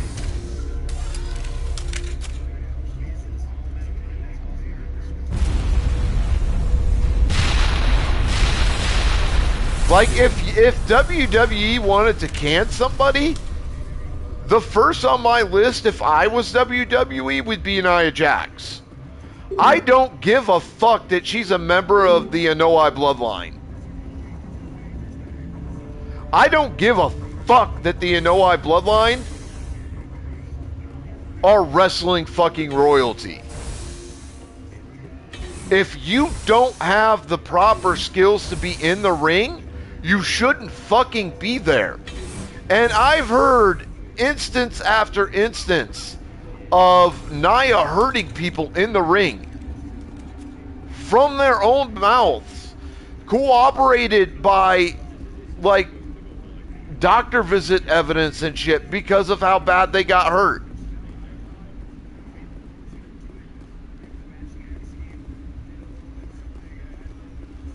It's happening constantly. Nia should not be in a professional wrestling ring. She can't move. She's super stiff. She has no charisma, no promo ability. She is one of the worst, if not the worst, professional wrestler I've ever seen in my lifetime. And again, I've seen hundreds of them.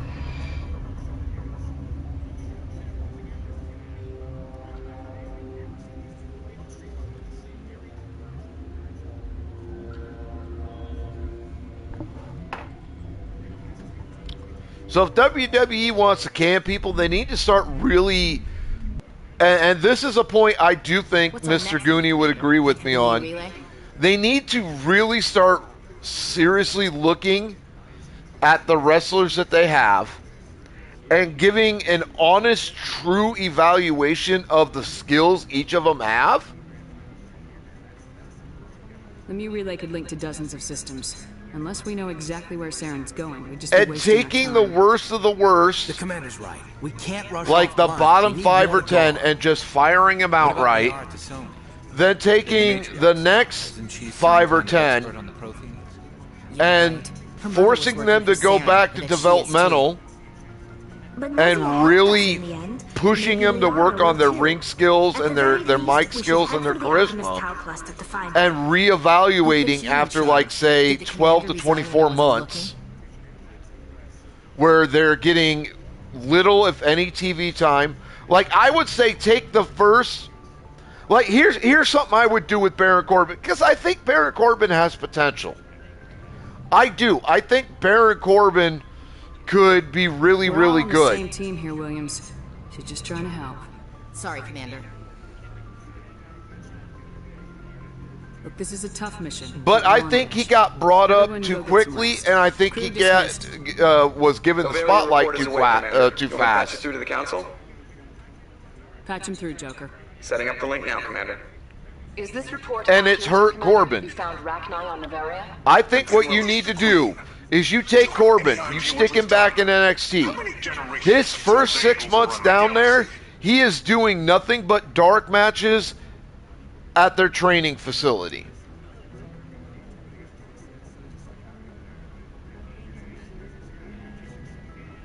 This queen is different. That's she it. Understands why her kind had to be wiped out last time around.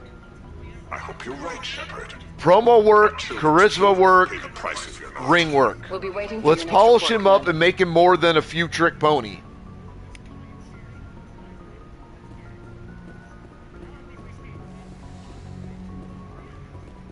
Because I see potential in Baron Corbin. Corbin could be one of the better wrestlers in WWE history. But he's not there yet. Boy, am I glad to be off of Novaria.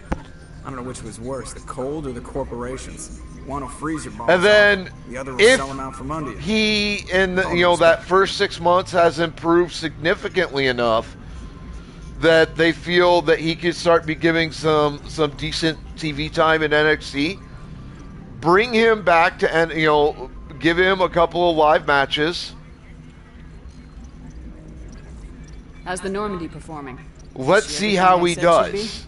She's the best If he could get over with the crowd, because that's Baron's biggest drawback, Takes a while to then get to that oversized drive core we got 6 stuff months in the to a back. year after that 12-month period is The over, Normandy's probably too much shit for your average consider Alliance bringing him back to that main roster. I'm anything but average. I have to go. All right, see ya.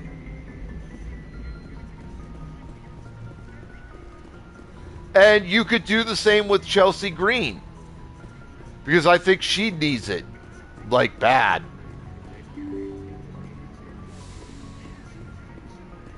You bring these superstars in, and you give them time to go to the power plant or whatever the fuck that is that they call the training center in WWE. I don't remember if it's the power plant or whatever the name of the place is. But send them back and have them fucking train, because you're bringing up guys, and this has been one of the biggest fucking problems that they've had. You keep bringing talent up that simply doesn't have the capacity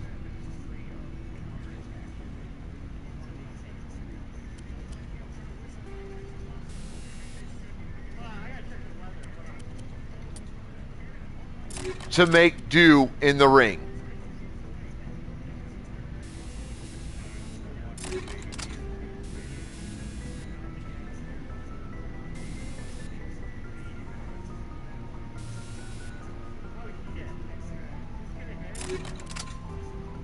That realistically is my biggest problem with WWE right now.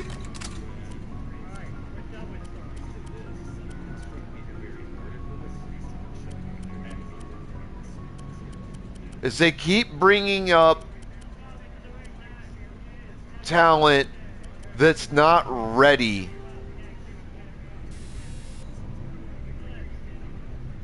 to be in that spotlight.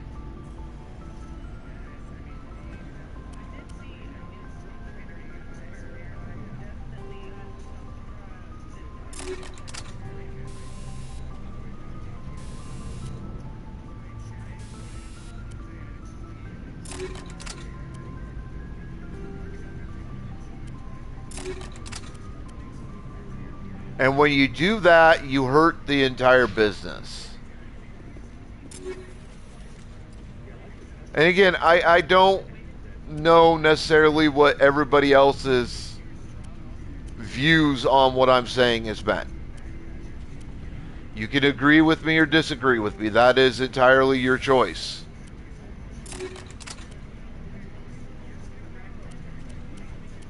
I'm not saying I'm 100% right or 100% wrong.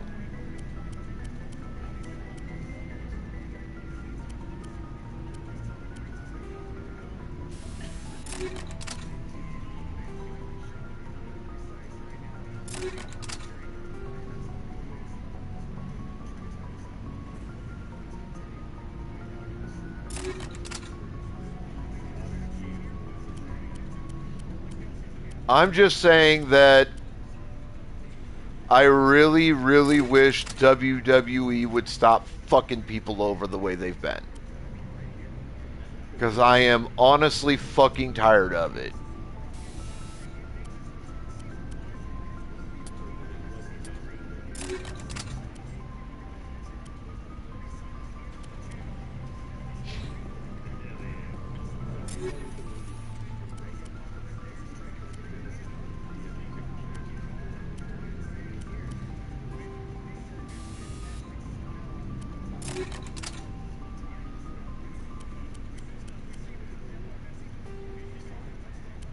WWE has done it for decades.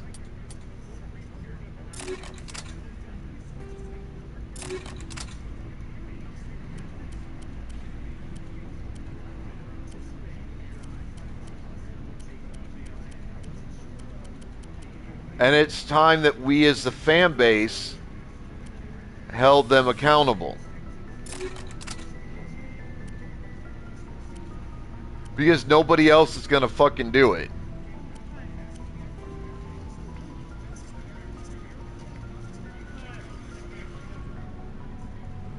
Nobody else is going to step to that plate and go, hey, look.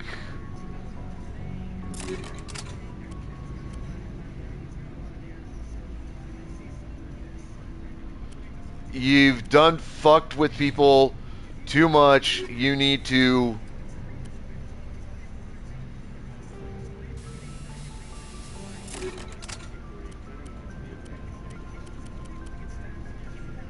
he'd stop doing it, you know?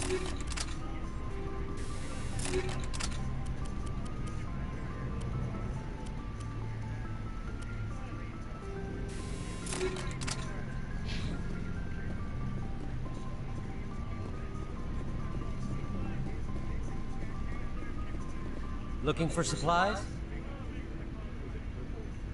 Let's see what you've got. You bet, Commander.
I'm done with pro wrestling fucking around with people the way they do.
It's just, you know, WWE's just like one of my passion things.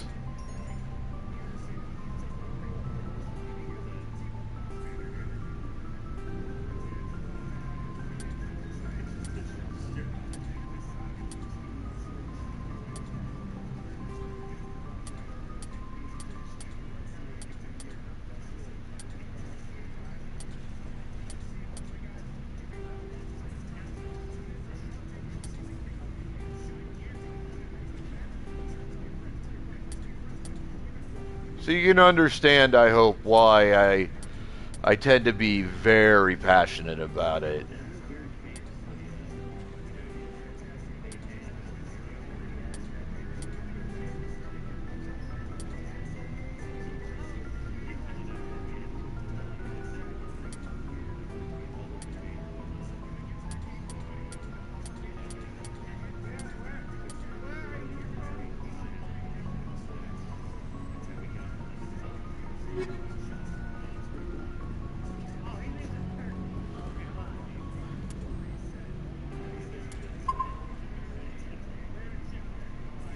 All right, now I do need to run to the restroom, check coffee or check laundry and get coffee. So I'll be right back. Hang tight.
Okay, motherfucker, sorry that took so long.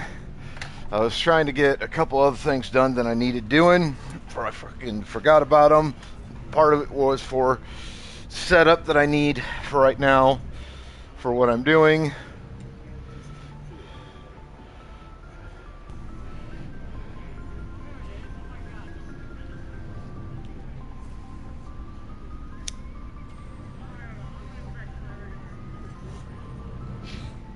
Commander, what can I do for you? Something bothering you? It's Sam. I'm starting to wonder whether we'll ever find him. He's always one step ahead of us, and he's got those damn Geth. We're getting close, Garrus. We'll find him. I wish I had your confidence. I just can't stand the thought of him getting away with everything he's done. I know you're doing everything you can, and if anyone can catch him, it's you, but if there's anything else I can do to help, anything, just tell me what you want me to do, and I'll do it. I understand your concern, but we will find him. Just make sure you're ready to go when we do. Yes, ma'am. You can count on me. Thanks for hearing me out. I appreciate it. Can I ask you something, Commander?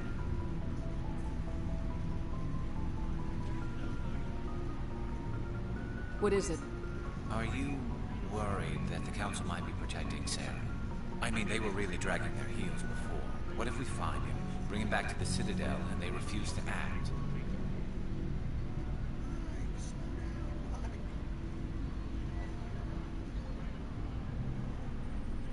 I get the feeling this isn't a question. Speak your mind, Garrus. Well, maybe we shouldn't give them the chance, Commander. In my opinion, Saren's too dangerous to be kept alive. Too much could happen. He could escape, or the Council might let him go. If we find him, when we find him, I say we make sure we stop him, permanently. It'll depend on the situation. I'm not committing to anything until I've got him in my sights. Fair enough. Either way, I'm right behind you, Commander.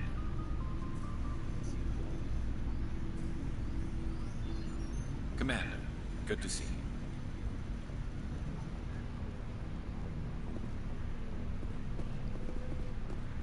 Commander? What's your opinion of the last mission?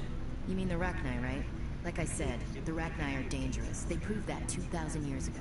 I think it was a mistake to let them go. But that wasn't my call to make. It was yours.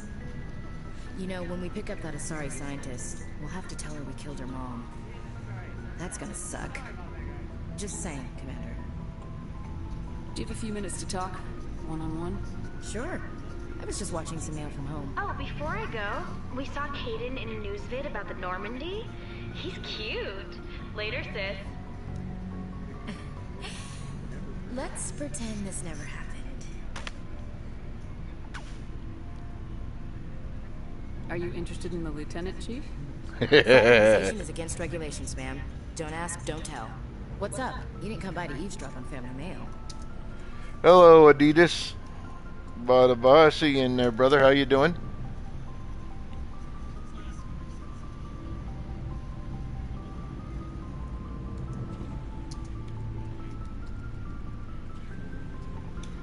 Hello, Vibes.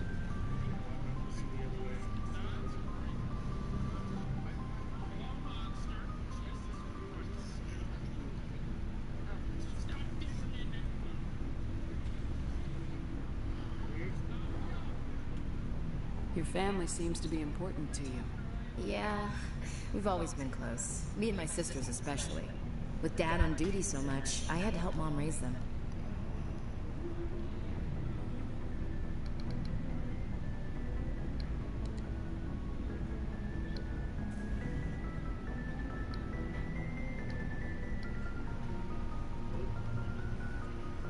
Did your father serve with the fleet?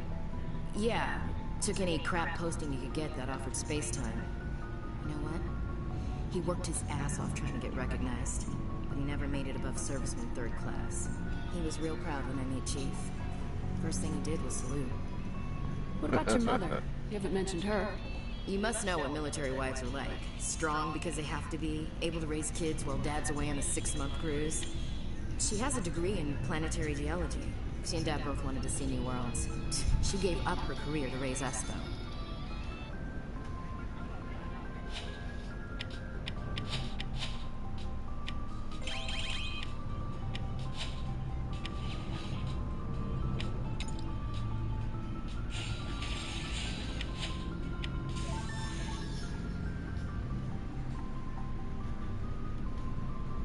You have more than one sister? Sounds like a big family. Yeah, I'm the oldest, then Abby, then Lynn. Sarah's the youngest. She's still in high school. With 4 girls, Dad used to say he felt more outnumbered at home than on maneuvers.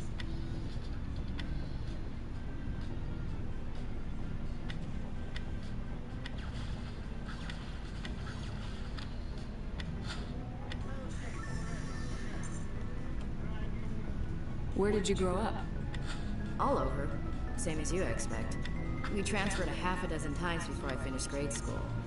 You go where personnel command sends you, right? I guess that's why I'm so tight with my sisters. We'd have to leave all our friends every 2 or 3 years.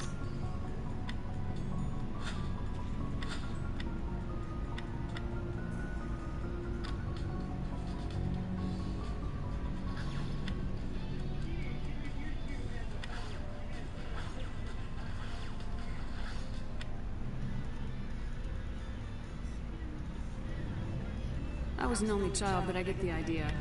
At least one of my parents was always on duty. Yeah, military families, eh? With schedules like that, it's a wonder we ever have kids anymore. Things were tense between Sarah and me for a while. Then we bonded. Sounds like a story. Feel like sharing? Sarah got herself a boyfriend who wanted to go faster than she did, Mike. I didn't think he was a bad kid, just pushy. Lynn would send me these worried vid mails, and I'd tell her to relax. Where were you when this was going on? I was on active duty. Sarah's graduating high school this year. This was only a couple years back. They were on Amaterasu. At the time, I was assigned to Chernobyl. Same cluster, but a dozen Hellwire away. Close enough to talk regularly, too far to make it back in an emergency. I couldn't afford a fast packet flight.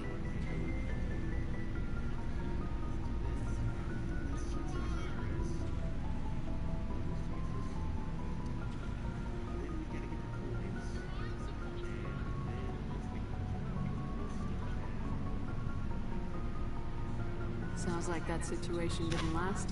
Mike thought they'd go for a romantic walk in the woods, because he figured it was past time they did the deed. She levered Mike face first into a tree and left. Didn't have a scratch on her. Good thing Mom and Dad had us all learn some kind of self-defense. I took emergency leave and walked Sarah to school for a few days.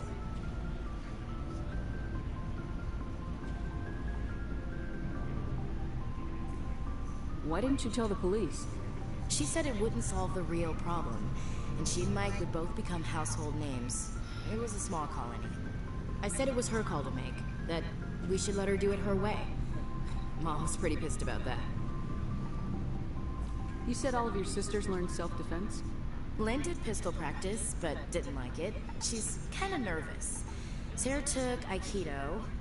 Abby decided to learn the sword. She always was a little weird. Like skirts and tops you have to tie her into. They do great things to her figure, though. So, what did you learn? One of Dad's friends taught me Marine hand to hand. You said all of your sisters learned self-defense? Lynn did pistol. They do great things to her figure, though. You traveled all the way home to walk your sister to school. It was only a dozen light years, like a day's cruise. It's not like it was going to Earth or something. My last day out, Mike was waiting for us. Sarah had told her friends, so everyone at school knew what he did. He wasn't happy. I wanted to snap him in half, but Sarah gave me this look, this let me handle it, I need to do this alone look. She kept her cool, God bless her, as he screamed in her face. She just let him vent. Then he tried to punch her. I swear, she just flowed around him. Next thing I knew, he's face down on the sidewalk, and there's blood everywhere.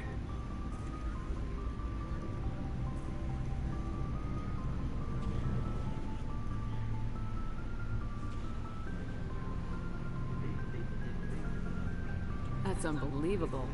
Sarah must be as good as you. Better. I'm more or less a straight-up puncher. When he swung, she wasn't there anymore, and he fell. She helped him stop the bleeding and had me call an ambulance. She told the paramedics he fell. Before they took him to the hospital, Mike touched Sarah's arm. I thought he was gonna end up on the ground again. But he hung his head, whispered, I'm sorry, and started crying. She hugged him.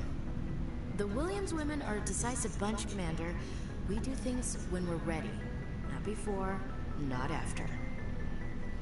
Where was your father during this? Wasn't your family stationed near him? Dad always wanted to serve in space, but he wanted us to have real ground under our feet. He'd say, space is beautiful, but you can't raise a family there. I cannot rest from travel.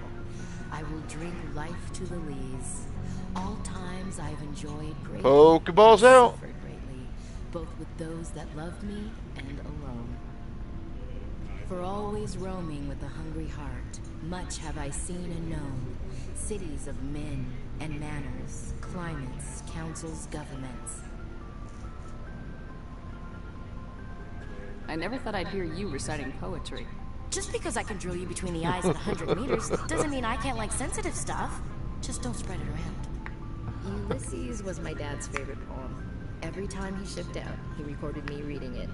He had a dozen versions when he retired. Does he still like it? I sure hope so. I read it to his grave every time I go home. Dad passed on a few years back. He's probably still watching, though. I thought you said he was dead. You know, from heaven, wherever that is. That's not a problem with you, is it? That I believe in God? Your beliefs are your business. I'm your commanding officer, not your moral compass. I appreciate that, Skipper. I should get back to my duties. Didn't mean to take up so much of your time. Dismissed, Chief. Ma'am? Shepard. So you'd rather be a merc than help your people? I'm a fighter. It's what I do. Aren't you at all worried about what will happen to the Krogan? What the hell do you want me to do about it, Shepard? I'm tired of sticking my ass on the line and getting nothing for it. So you're just giving up on your people? I gave up on fighting for a lost cause. I'm no hero, Shepard. Bottom line, killing for credits simplifies things. You ever think about helping your people? I try not to. But there's a lot of Krogan mercs out there. I'm always running into them. Half the time I'm being paid to kill them. But that's just part of the job. You don't get to pick who your enemies are. Are your people really dying? We're sure not getting any stronger. We're too spread out. None of us are interested in staying in our own system. Lots of species have left their homes and prospered. But they go to colonize new worlds. We're not settlers. We're warriors. We want to fight. So we leave. Hire ourselves out. And most of us never go back. You must have family other than your father. Don't you miss them? No. Now that I have my family's armor again.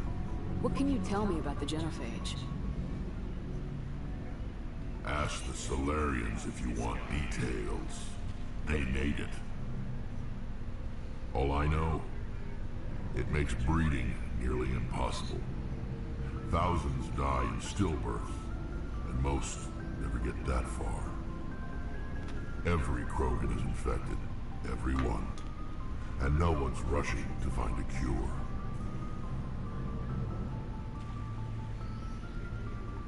Why don't the Krogan try to find a cure? When was the last time you saw a Krogan scientist? Ask a Krogan. Would he rather find a cure for the Genophage or fight for credits? He'll choose fighting every time. It's just who we are, Shepard. I can't change that. Nobody can.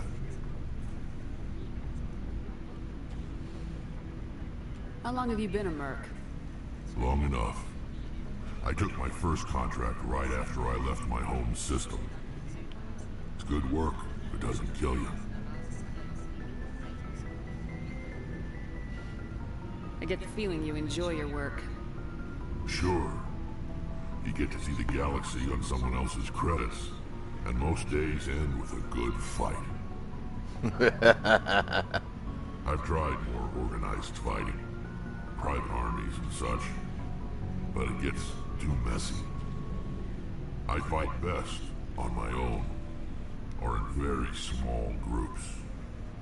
I don't like people relying on me, and I bloody well don't like relying on them. So long, Rex. Shepard.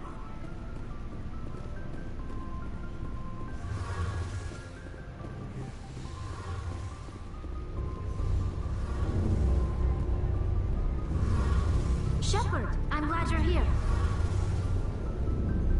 Good to see you smiling again, so to speak. I'm sleeping much better now. I guess I'm getting used to how quiet your ship is. But I don't want this to get in the way of our mission, Shepard. First, we stop Saren. Then I'll worry about my own problems. Tell me about your people. Our lives aren't easy. Resources are scarce, and we are constantly on the move. There are 7... Unfortunately, we have had to surrender... What kind of freedoms? Well, of course, we all... In extreme cases of population decline... That's your government. Fortunately, most captains now... So the ultimate. It's a safeguard that served us well. In nearly... I want to know more. All I know is the story of their origin. Over time, we made... How come But one thing we underestimated was many of the guests... What made them rebel? As you can imagine, this... I don't see. A general order went out across all... You can't... We feared the Geth would pursue us, but they never came beyond the veil. You got what you... Why do you think they cut themselves off from the rest of the galaxy? They didn't kill Saren. They're the enemy. They want to destroy us. I want to know more. This is presented as a gift to the captain of the respective ship we wish. Like what? I should go. See you later. I've already done all the conversational crap with her.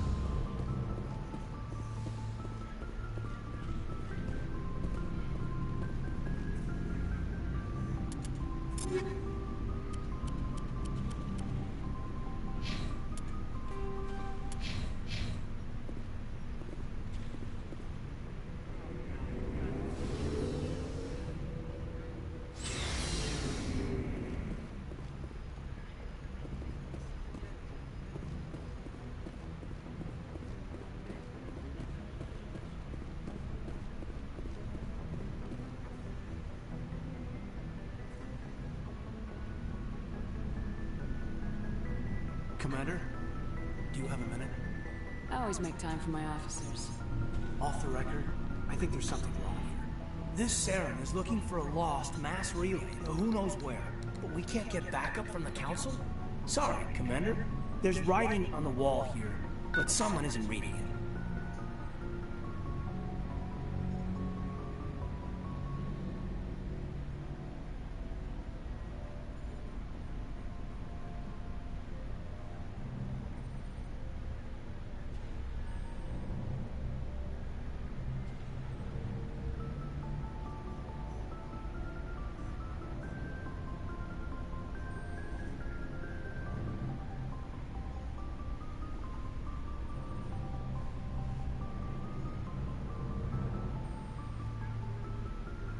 The Council doesn't want to believe anything's wrong. I'd call it human nature, but... I hear you. It just seems like a group that's been around as long as the Council should see this coming. And it's funny, we finally get out here, and the final frontier is already set up. And the residents don't even seem impressed by the view. Or the dangers.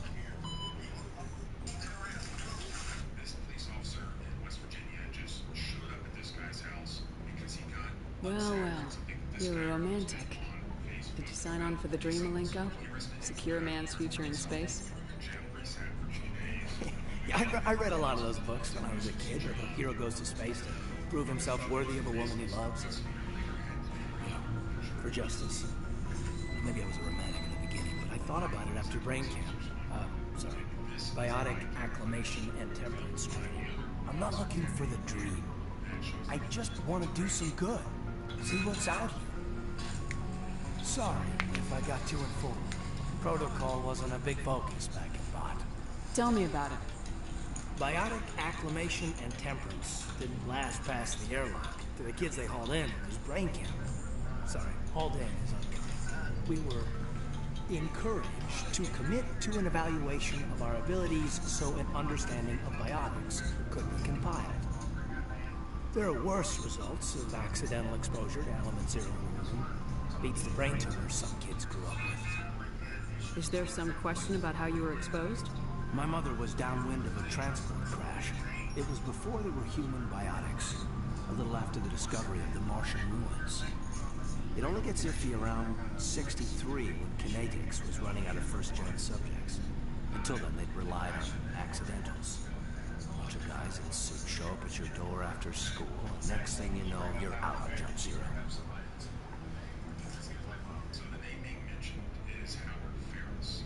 Jump Zero is Gagarin Station, right? What's it like? Yeah, that's the official name. Biggest and farthest facility we had for decades, right on the termination chart, outer edge of the solar system. It's where they did all the Goose Chase FTL research before we caught on to using mass effect fields. It was a sterile research platform when I was there. There were other kids in the same boat, right? At least you weren't alone out there. That's true. We did have a little circle to get together every night before lights out. We didn't have much to do, though. It was a research platform, and Kinetics kept Jump Zero off the extranet to prevent leaks. Then you must have had plenty of time to get to know each other. Yeah, we'd sit around and bull every night after dinner, play cards or network games. There was this girl named Rana who had a little circle grow up around her. She was from Turkey. Her family was very rich, but she was smart and charming as hell.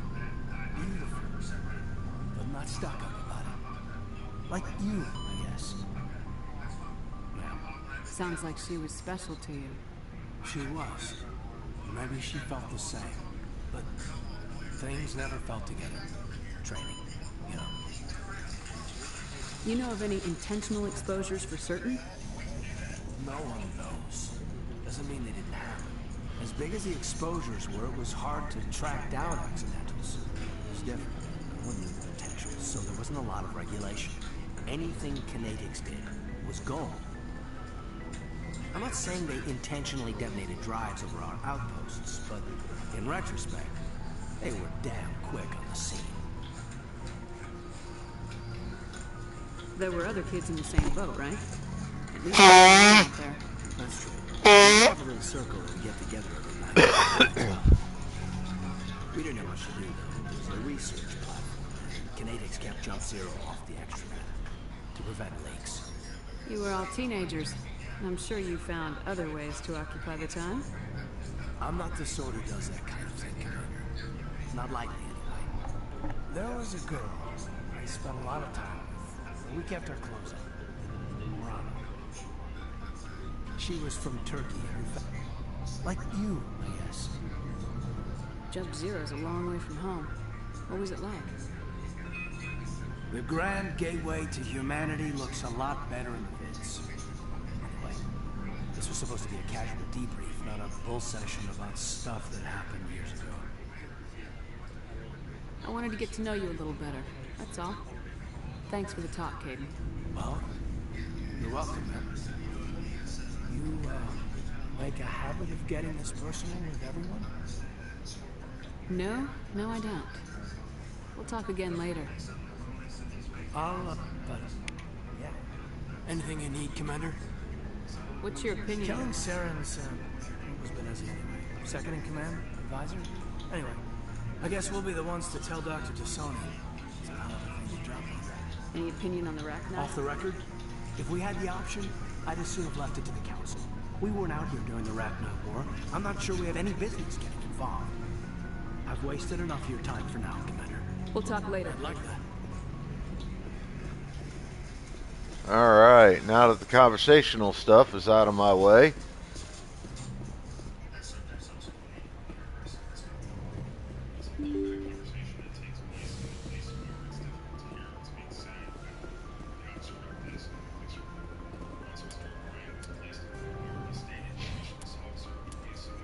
let's see.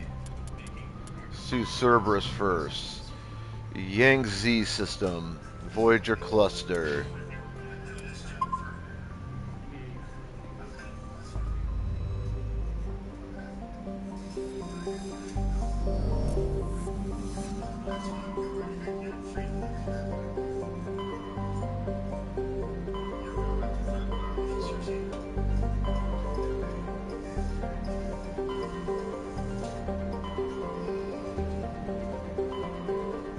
There we go.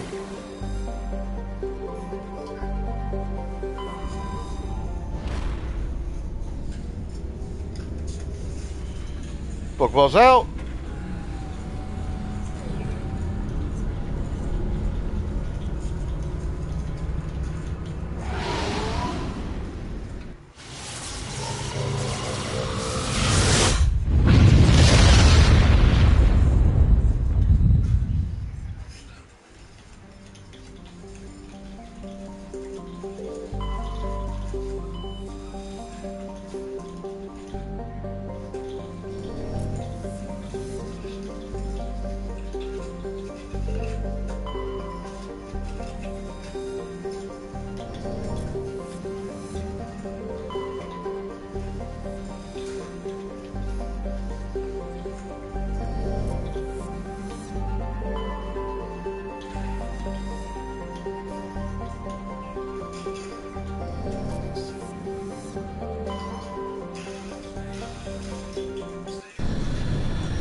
Alright, who do I take on this mission, folks? I'll give you about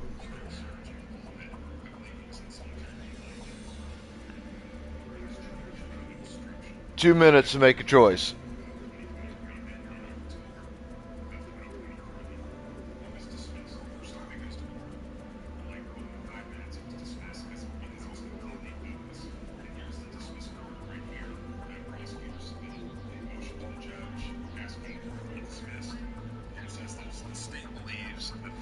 As alleged by the investigating officer would fail to meet the elements of the crime charged to the defendant by a beyond a reasonable doubt standard. There was no obstruction because he had not been acted on. Talking to the officers, he could leave if he wanted to. He could ask the officers to leave. He could want the officers to leave. They were going to attempt to force central conversations. What it was is this is your typical squad visit. They show up to a technician to send you a message. He wasn't intimidated by that message. The officer got lever at it, and he decided just off the cuff to go ahead and resurrect it. But he was not looking for place. He was not looking for property. He was protected place under the Fourth Amendment, which is when the privilege of this guy's according to the U.S. Supreme Court, this arrest cannot be made default unconstitutional unless there's exigent About a minute left. and there's not. But he did still spend 2 days in jail. He was prosecuted for 3 months by the time the charges were dropped. Not only does the First Amendment protect freedom of speech, it also protects the right to be free from retaliation by a politician. The exercise of that right. The Fourth Circuit, where this is controlling case law, has warned that the plaintiff possesses the right to question or challenge the authority of a police officer, provided that fighting words or other opprobrious language is not used, and that any resulting arrest under a general obstruction statute is violative of the First Amendment. But for the protected speech that Paul engaged in, he would not have been arrested as a Alright, time's up. I'm gonna take Rex and Cade Nolenko.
I love the Mako.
So peaceful driving around in this thing. But could you imagine something like this as normal city fucking traffic?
Heading to position.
Looks like Cerberus has other bases on this world, Commander.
And we will have this all done very soon.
Columbia system.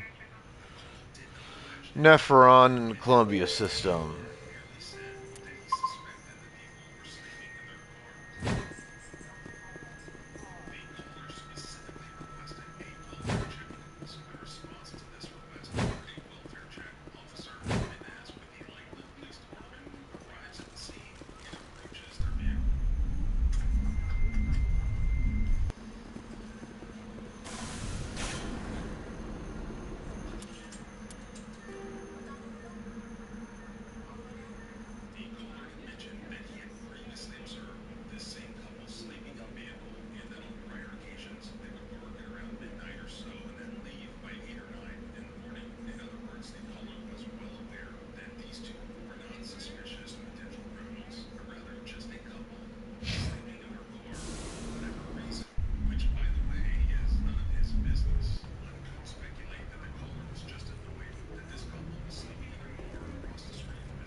Columbia system, Nephron.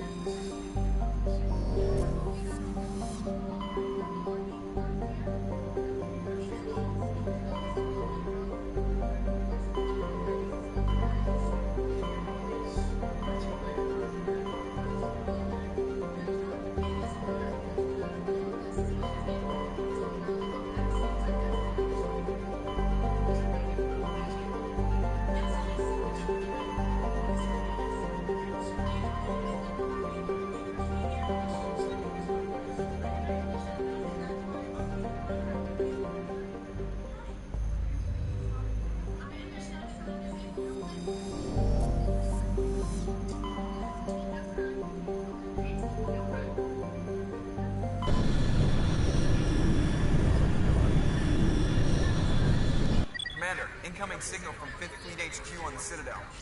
Commander Shepard, something uncomfortable has just come up. In the First Contact War, we fired a lot of espionage probes into Turian space. We just received a mission complete burst from one of them. Where's it been in the meantime? No idea. Lost in transit. These probes were built in a hurry after First Contact. What makes this uncomfortable? When these probes were launched, we didn't have any idea who we were fighting. We didn't want to risk aliens examining our technology. The probe has a demo nuke built in. A 20-kiloton tactical fusion warhead. Holy shit, Macatron coming in with a raid. What's up, my dude? You missed my fucking birthday, you asshole. What do you gotta say about that?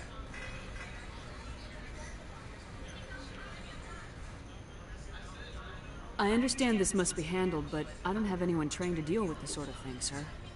I know. I wouldn't ask if it wasn't important. These probes have been classified for 26 years. The Council will call fusion bomb booby traps dangerous and irresponsible. The Alliance would face censure if they find this probe.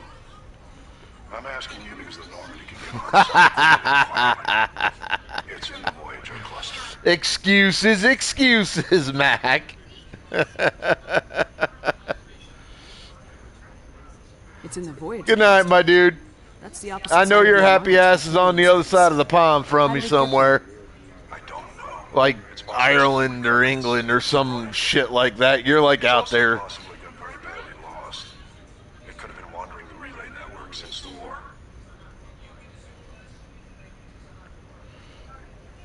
So it should be like, God, what, like 1 in the morning for you right now? We'll get on it immediately, Admiral, and we'll be discreet. I appreciate that, Commander. Good luck. Fifth Fleet out.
Let's see.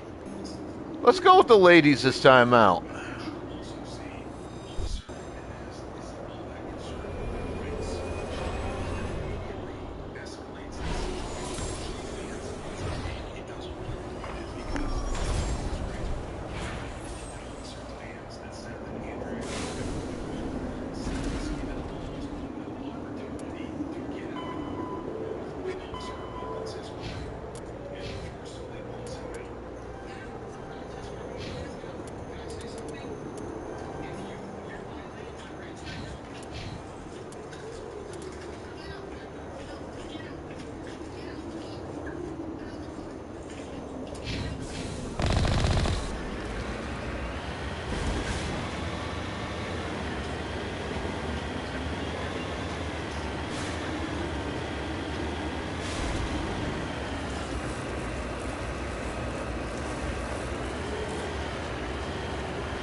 Hey, look, there's a Pokemon loose. Let's go get it. Get those Pokeballs out, motherfuckers.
This is why in these games you do a little bit of extra exploration when you're on planet.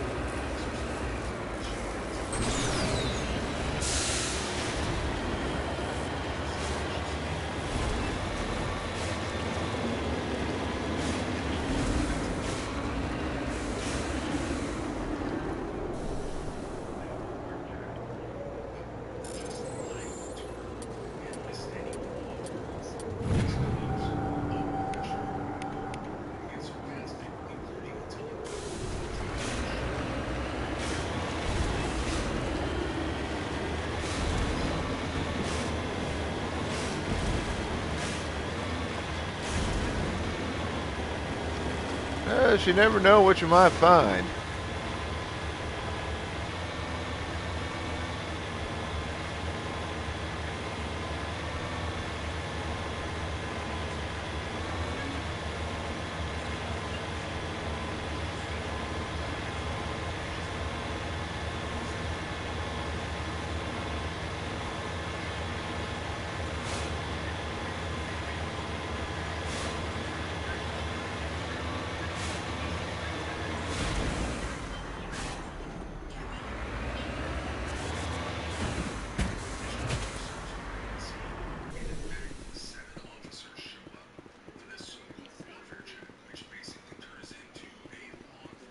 Mine shaft. That's the source of the signal.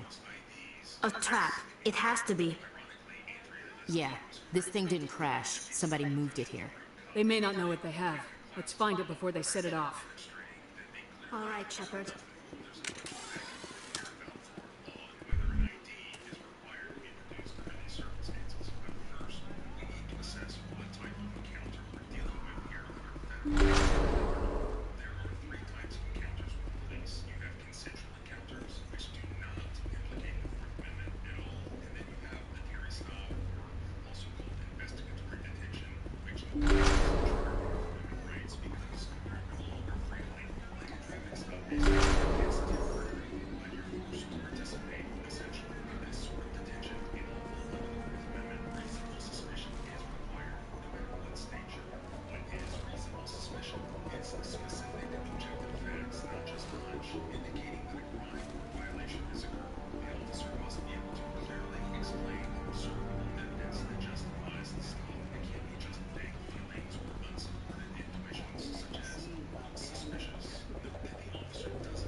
Shepard, at last.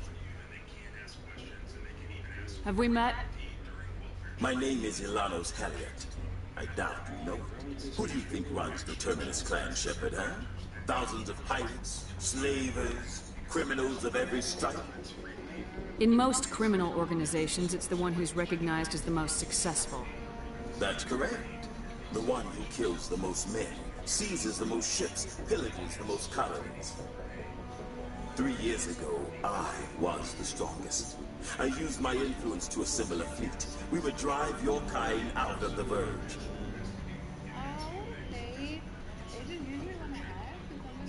You're the one behind the attack on Elysium. I was the motivator, the instigator, the one who promised glory and riches for sacking the largest human colony in the cluster. The one blamed when it failed. Failed! I was ruined when your kind held against the Blitz.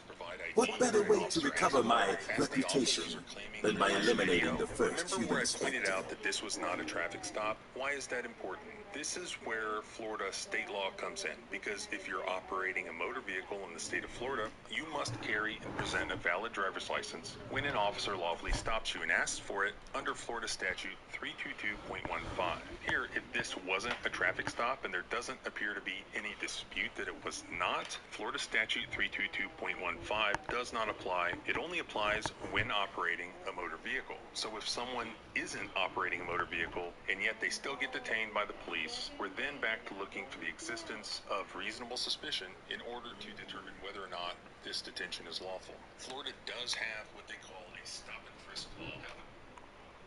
Would you feel if your teenage kids were treated like this by a My crew will come for me.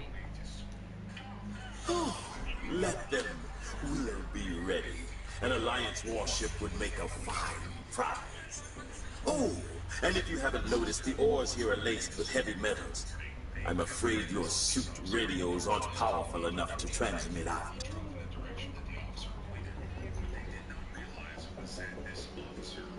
We'll find a way out of here. I'd rather doubt that. Goodbye, Shepard. What do we do now, Shepard? We've got air and light, and the Normandy's still in orbit. Let's look for another way out.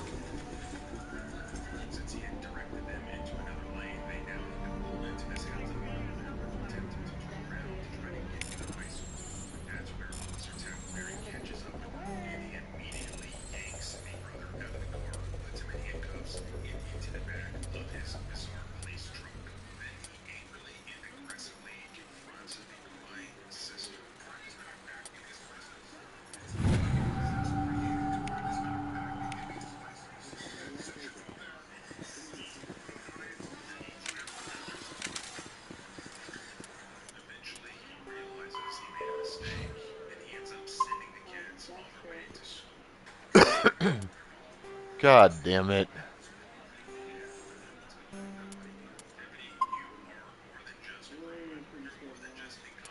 Alright, I gotta run to the restroom, grab some coffee, check my laundry, be right back. Hang tight.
Whew.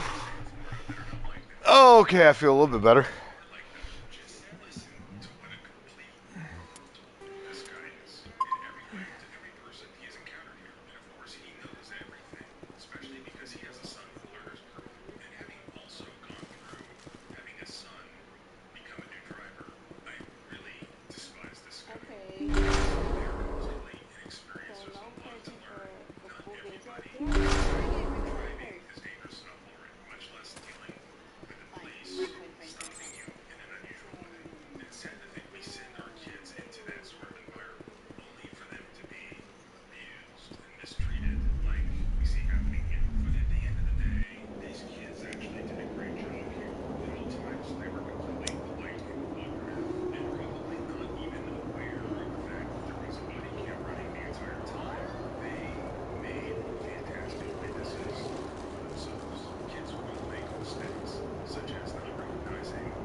Finally, some action!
cover!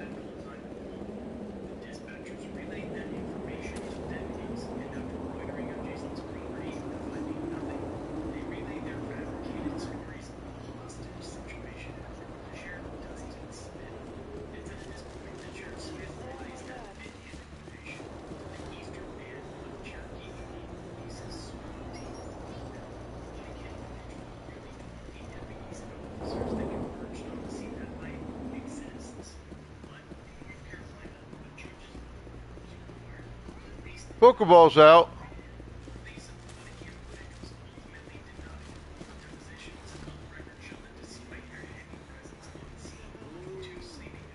Thank you, Mixer, for the virginity with the chaotic express.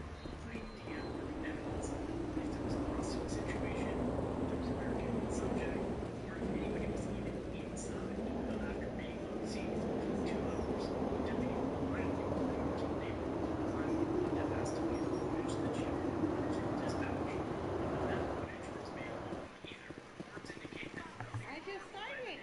What you talking about?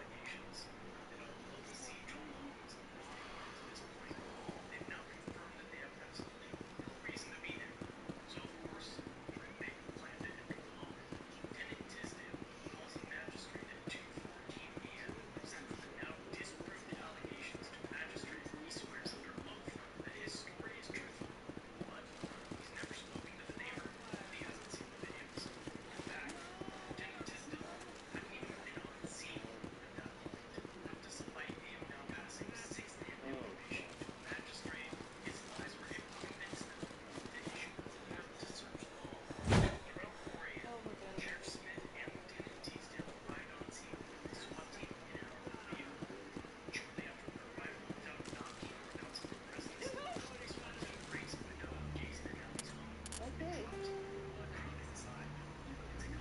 Welcome my first time chat. Let's go, much slave. How you doing? I know. You don't know how hard I had to hold that in because I wanted to start so bad right there.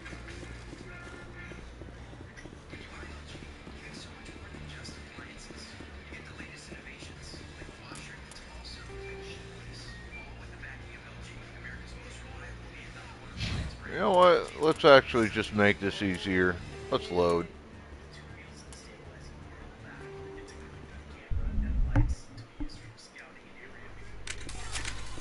Oh,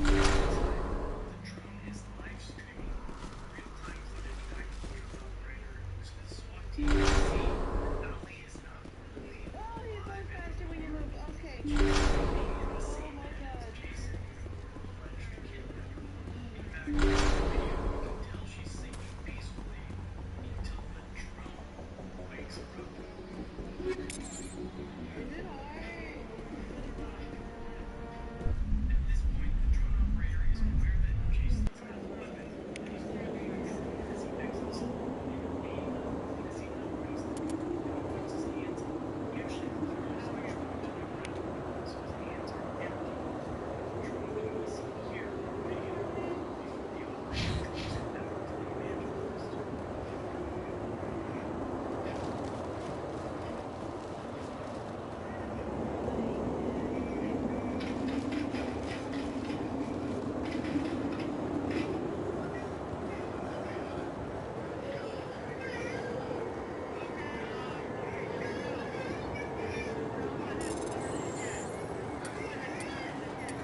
Pokeballs in chat, bitches.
Voyager cluster.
logistics empire. Just an aging businessman who realized he'd handed live ammunition to someone who thought the safety was decorative. What happens now?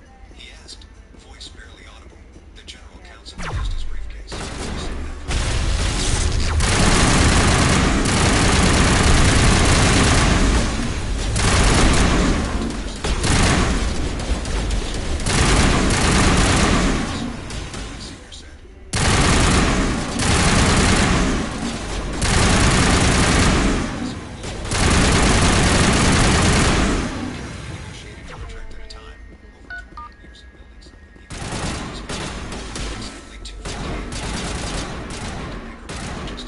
Fire in the hole! Incoming!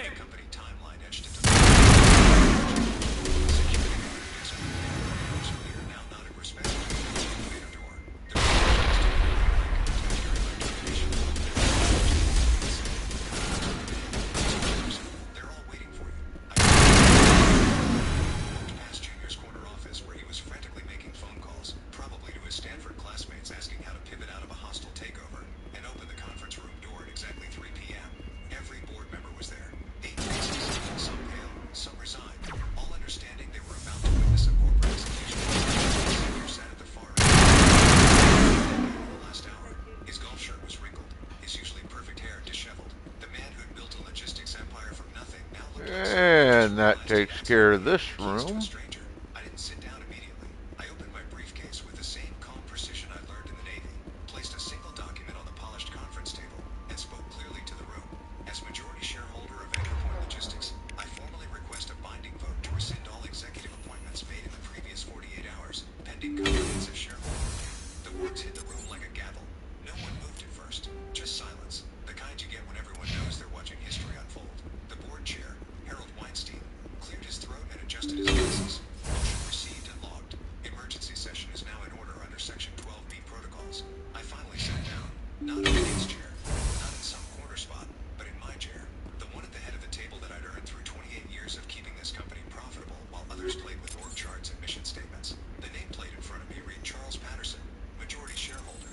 Someone had prepared that fast. Bradley Jr. burst through the door exactly 5 minutes later. Face flushed red, still holding his iPhone like it was a lifeline. What's going on? Why wasn't I informed about this meeting? I'm the CEO. I looked at him directly for the first time all day. Really looked at him. This kid who I taught how to read P&L statements, who'd sat in my office asking questions about freight coordination, who'd called me Uncle Chuck until he got his MBA. Because you don't have the authority to call emergency board meetings, I said calmly. You never did. That's when it hit him. Really hit him. The termination he'd been so proud of, the power move he thought would define his leadership legacy, had triggered the one thing that could remove him completely. He'd fired the majority shareholder of his own company. The color drained from his face like someone had pulled a plug. But I'm the CEO. The board appointed me, he stammered, looking around the room for support that wasn't coming. Harold Weinstein spoke up, his voice gentle but firm. Bradley, your appointment was conditional and derivative. You hold no equity stake, which means under our corporate bylaws, specifically Section 12B, your unilateral termination of a founding member triggered this review. This is ridiculous, Junior said, his voice getting louder. Chuck, you can't seriously want to destroy everything my father built. I leaned back in my chair. Your father didn't build this alone. He built it with partners. I'm one of those partners, and partners don't get fired by their junior employees. The vote was called. Harold asked for all in favor of rescinding Bradley Patterson Jr.'s executive appointment. One by one, hands went up around the table. The CFO, the head of operations, the lead investor representative, even Bradley Sr., after a long pause that seemed to last forever, slowly raised his hand. 8-0. Unanimous. Junior looked like someone had slapped him. Dad, Bradley Sr. couldn't meet his son's eyes. I'm sorry, son, but this is bigger than family. This is about the company surviving. The motion passes, Harold announced. Bradley Patterson Jr.'s appointment as Chief Executive Officer is hereby rescinded, effective immediately. Junior stood there for another 30 seconds, probably thinking someone would change their mind. Someone would stand up for nepotism over competence. When nobody moved, he finally turned and walked toward the door. At the threshold, he stopped and looked back at me.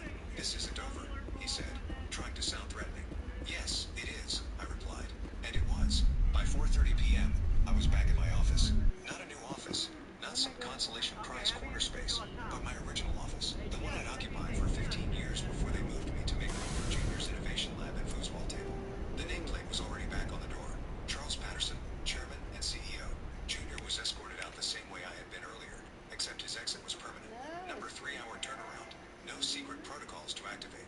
Just security walking him to his BMW, which he parked in the Founders Reserves Club. Early senior student was present, moving to the now instead of the other.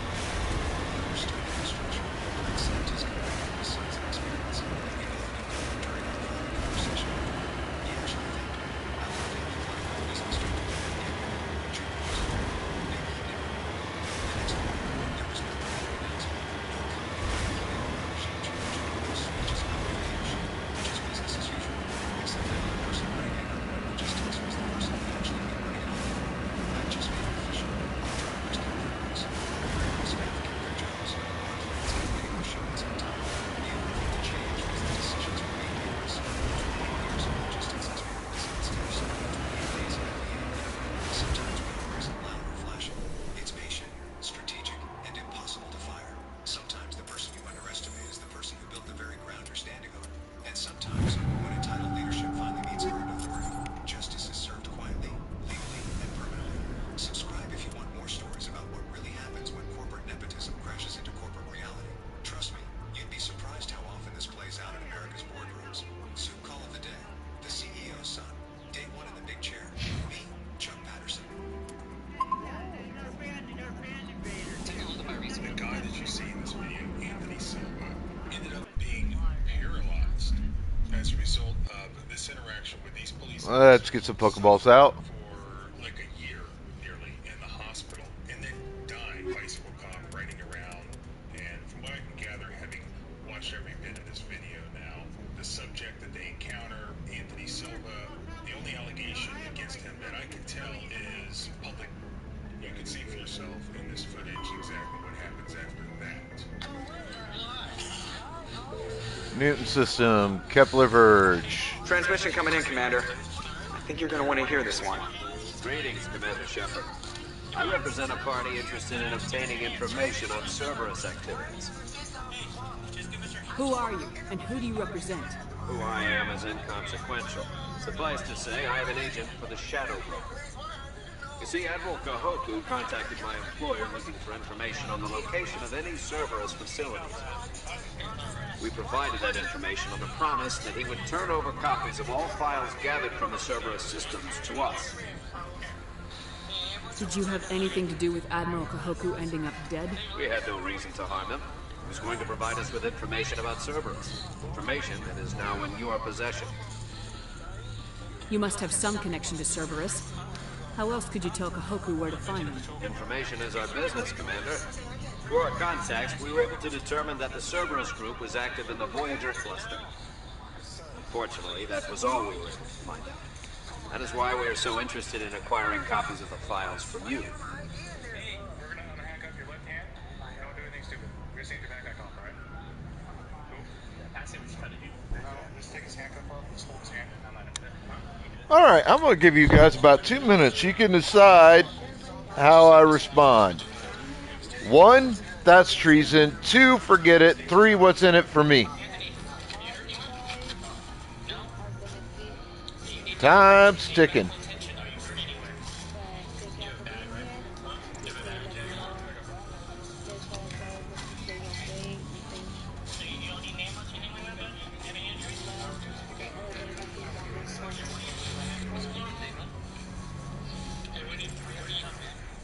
Where do you want this dropped off at? Where do you want this dropped off at?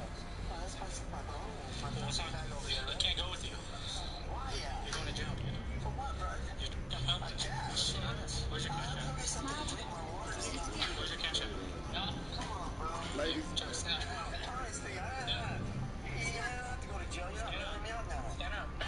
Let's go.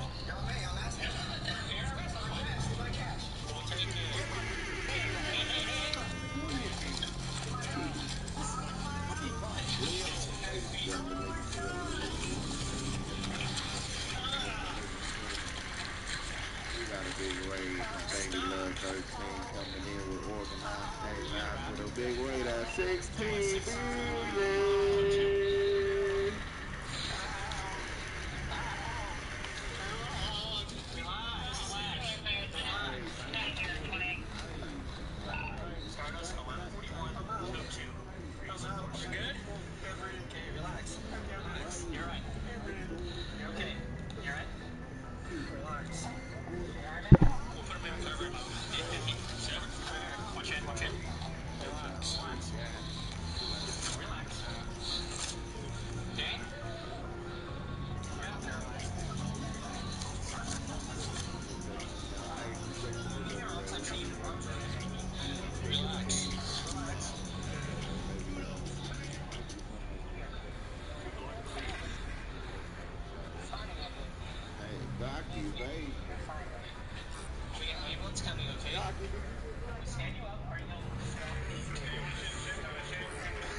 start this again, dude.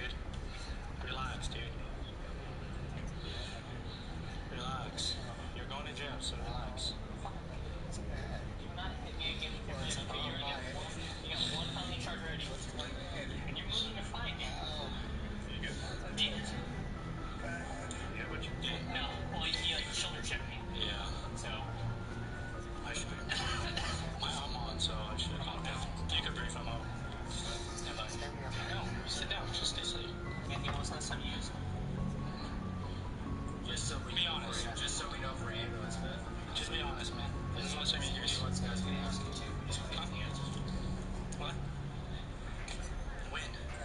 When did you use? This morning? A couple hours ago? 5 minutes ago? Huh? But when did you use? We got an ambulance coming. You're gonna get you home. But when you're so deaf, well, we can ask when you use last. We'll make sure you're not gonna overdo your anything.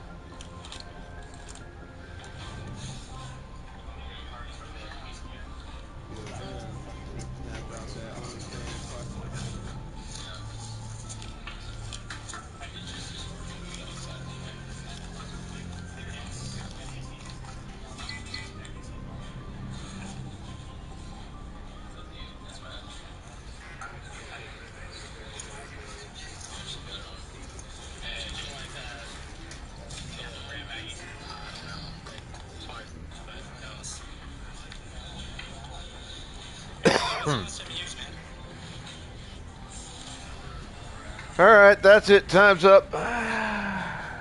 It's been about 3 or 4 minutes. These are classified Alliance files. I'm not handing them over to you. Be reasonable, Commander. Cerberus was operating outside Alliance jurisdiction. Don't owe them any loyalty. The Alliance is just going to file this information away in some archive. No secret stays hidden forever. Eventually, someone somewhere will deliver it into our hands. Might as well be you. Transmit the files to us, and you will be well compensated. What are you gonna do with this information? Information is a commodity. It can be bought, sold, or traded. Why my employer desires this information is not my concern. I am willing to buy it. My loyalty is to the Alliance, not the Shadow Broker. That is unfortunate, Commander. My employer will remember this the next time you need something from us.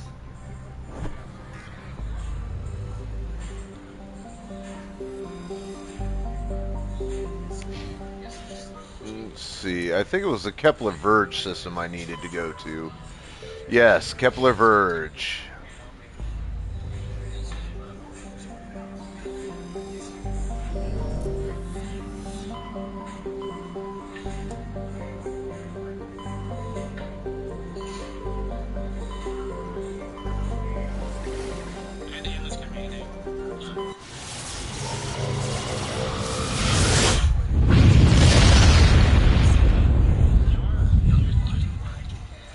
Message coming in. Patching it through. I've received some troubling information, Commander. We need your help. Someone is killing former Alliance scientists. There have been 4 deaths in the past month.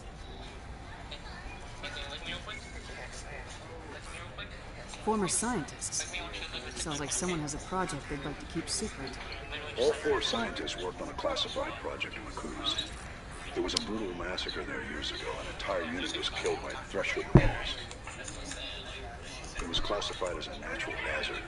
But the project dates coincide with the attacks. You think these scientists had something to do with the attack? Well, not certain what I think, but it's worth investigating.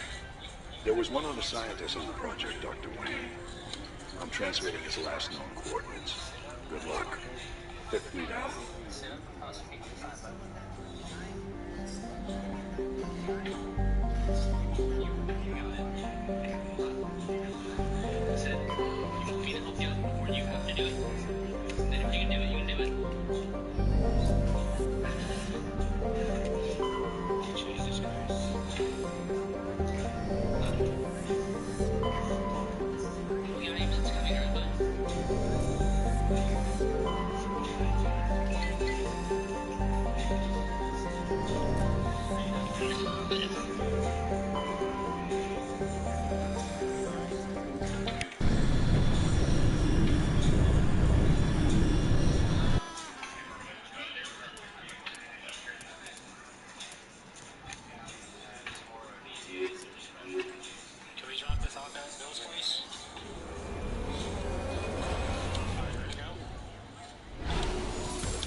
This is a very pleasant looking planet.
Were in garbage bags on the porch.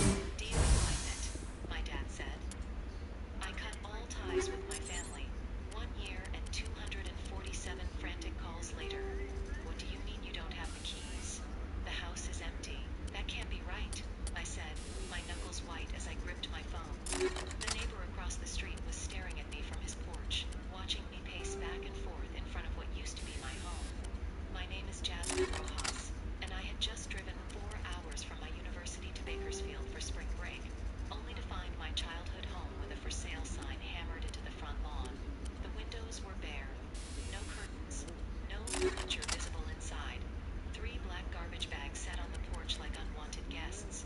When I peeked inside one, I saw my clothes, my books, fragments of the life I'd left behind when I went to college. Your father said, "You should have called first," my Uncle Thomas said, his voice hesitant on the other end of the line. "They moved last week. Didn't they tell you?" "No," I said, the word barely making it past the lump in my throat. "They didn't tell me anything." I hung up and called my father. Each ring felt like an eternity. "Hello?" His voice was flat, emotionless. "Dad? The house is empty. There are garbage bags with my stuff on the porch. What's going on?" A pause. Then we moved. "You're an adult now. Deal with it." The line went dead. I stared at my phone, stunned. I called back, straight to voicemail. I tried my mother's phone the same. My younger brother's phone, no answer. Just like that, I had been erased from their lives. No warning, no goodbye. Not even the courtesy of a forwarding address. I stood there, watching the sunset cast long shadows across what used to be my front yard. The maple tree my father and I had planted when I was 8 still stood tall, its branches reaching toward a house that no longer belonged to us. I had sent part of my scholarship money home every month. I had maintained a 3.9 gigapascals in pre-law while working part-time. I had been the responsible one, the quiet one, the one who never caused trouble. And this was my reward. I didn't cry. Not then. Instead, I picked up those garbage bags and loaded them into my car.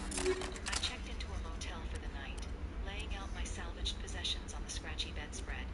A few textbooks, winter clothes I'd left behind, a broken picture frame with a photo of my family at the beach 3 summers ago. Everyone smiling, everyone a liar. That night, I made a decision. If they wanted to erase me, I would return the favor. I would cut all ties. And I would build something they could never take away from me. I grew up believing family meant unconditional support. My parents had immigrated from Mexico before I was born, and family first was practically our household religion. My father worked double shifts at the manufacturing plant, and my mother cleaned houses. They reminded us daily of their sacrifices. "We came here with nothing, so you could have everything," my father would say over dinner.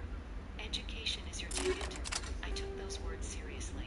While other kids went to parties, I studied. When my high school friends got summer jobs at the mall, I interned at the local courthouse. My acceptance to university on a scholarship was supposed to be the first return on their investment. My younger brother, Gabriel, was different. He struggled in school, preferred video games to books, and had been caught shoplifting twice. Yet my parents never threatened to kick him out. They defended him, supported him, forgave him. "He's finding his way," they'd say. Maybe that's why their abandonment blindsided me. The responsible daughter discarded, while the troubled son remained under their wing. That night in the motel, Professor Wilkins, my constitutional law instructor, who had become something of a mentor. "They just left?" she asked, disbelief evident in her voice. "Yes. I'm not sure what to do next. I can't exactly go back to the dorms during break," and my voice cracked, the emotion finally breaking through. "Listen to me, Jasmine. Come stay with me until the dorms reopen. We'll figure this out together." Professor Wilkins lived alone in a Victorian house filled with books and 2 elderly cats. She gave me her guest room and a key. "No time limit," she said. "Focus on your studies." That spring break, instead of relaxing, I threw myself into research. Professor Wilkins had connected me with a summer legal internship at Riverton Law Partners, specializing in housing discrimination cases. The irony wasn't lost on me. "Channel it," Professor Wilkins advised over tea one evening. "The best advocacy comes from personal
Let's Schools see. facing illegal rent increases, students dealing with predatory landlords. Their stories resonated with me in Katana. ways I couldn't articulate. One evening, after a particularly grueling day interviewing 3 families from the same apartment complex who were all served simultaneous eviction notices, I stayed in case notes.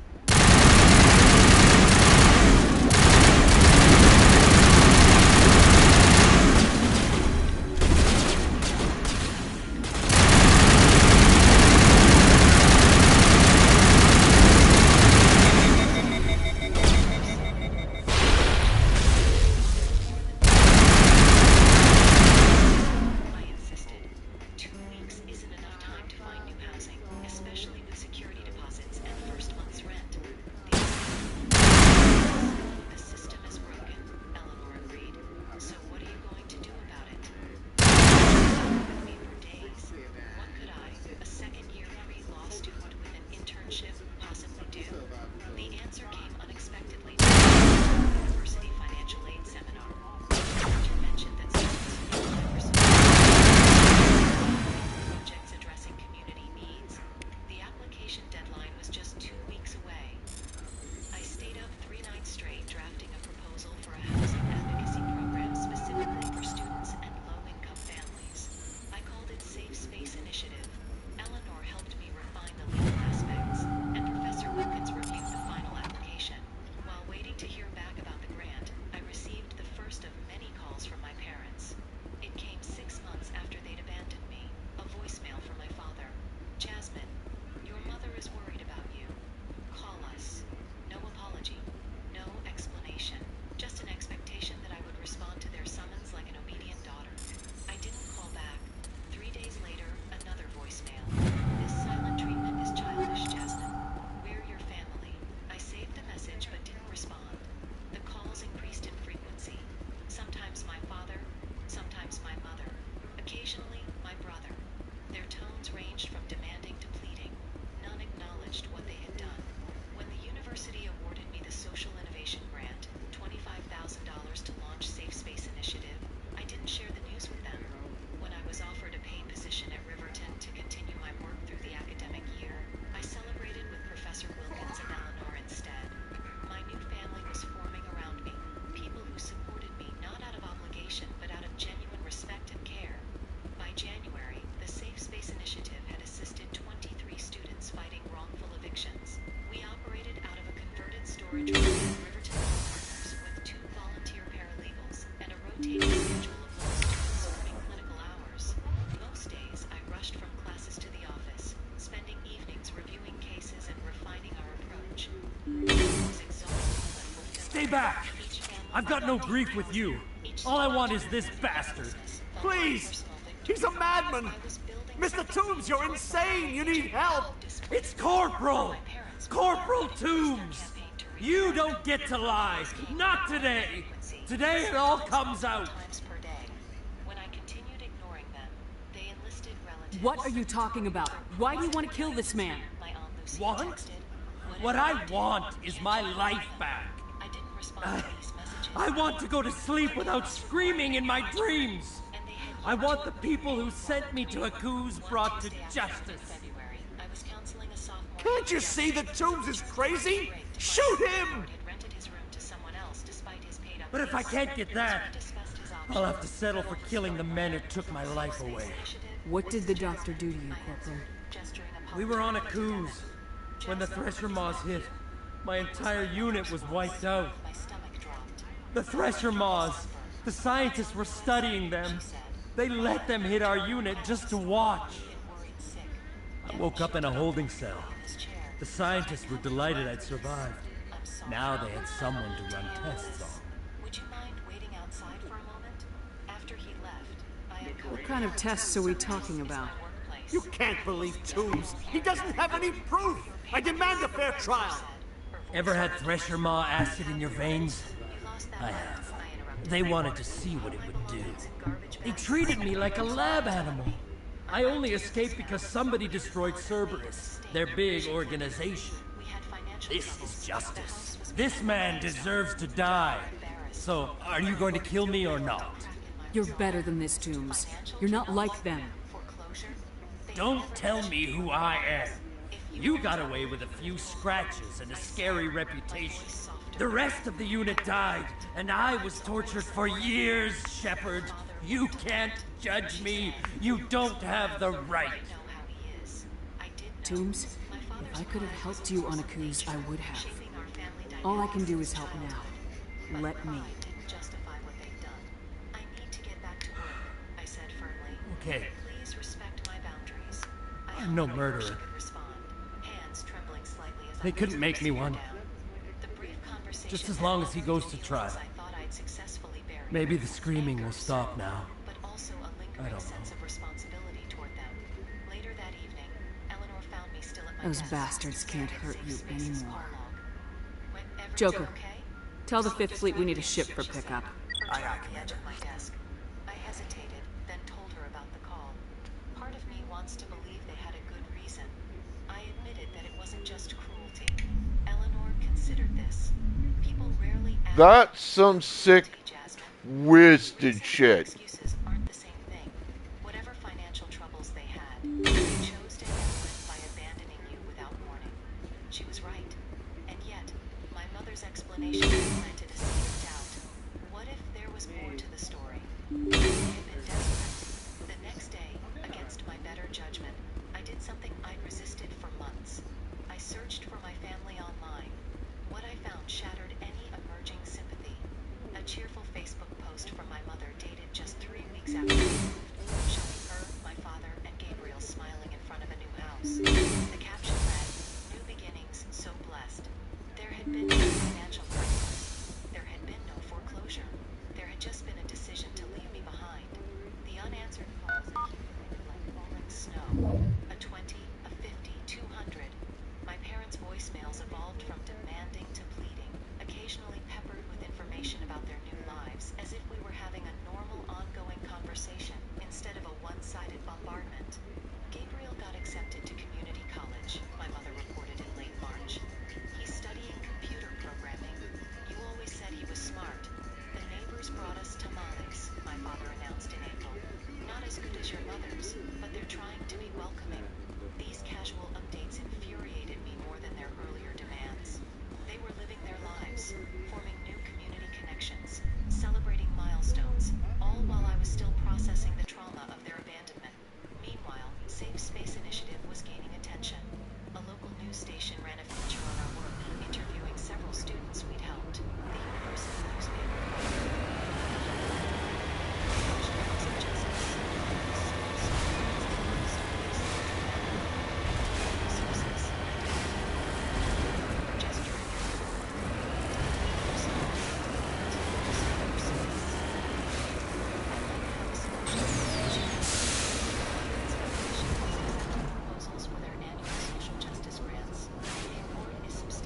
Pokeballs out.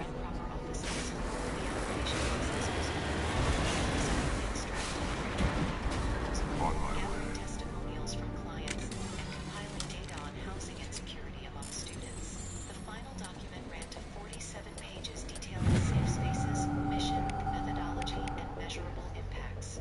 2 days after submission, I received a call from an unfamiliar number with my hometown's area code. Hello? I answered cautiously. Jasmine, it's Mrs. Hernandez from next door. Our former neighbor. I hadn't spoken to her since the day I found the house empty. I hope it's okay that I called, she continued. Your brother gave me your number. He said you might not answer if you saw their names on caller ID. My defenses rose immediately. If this is about reconnecting with my parents, no. She interrupted. Well, not directly. It's about the house.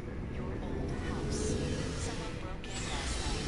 The police think they were looking for valuables. But of course the place is empty. Your father asked me to check if perhaps you had come back for something. He didn't want to report a break-in if it was just you. I nearly laughed at the absurdity. I haven't been back since that day, Mrs. Hernandez. Besides, I don't have keys anymore. That's what I told him. She sighed. But there's something else. The intruder left something behind. An envelope with your name on it. The police gave it to me since I'm watching the property. My heart skipped. What does it say? I haven't opened it, she said.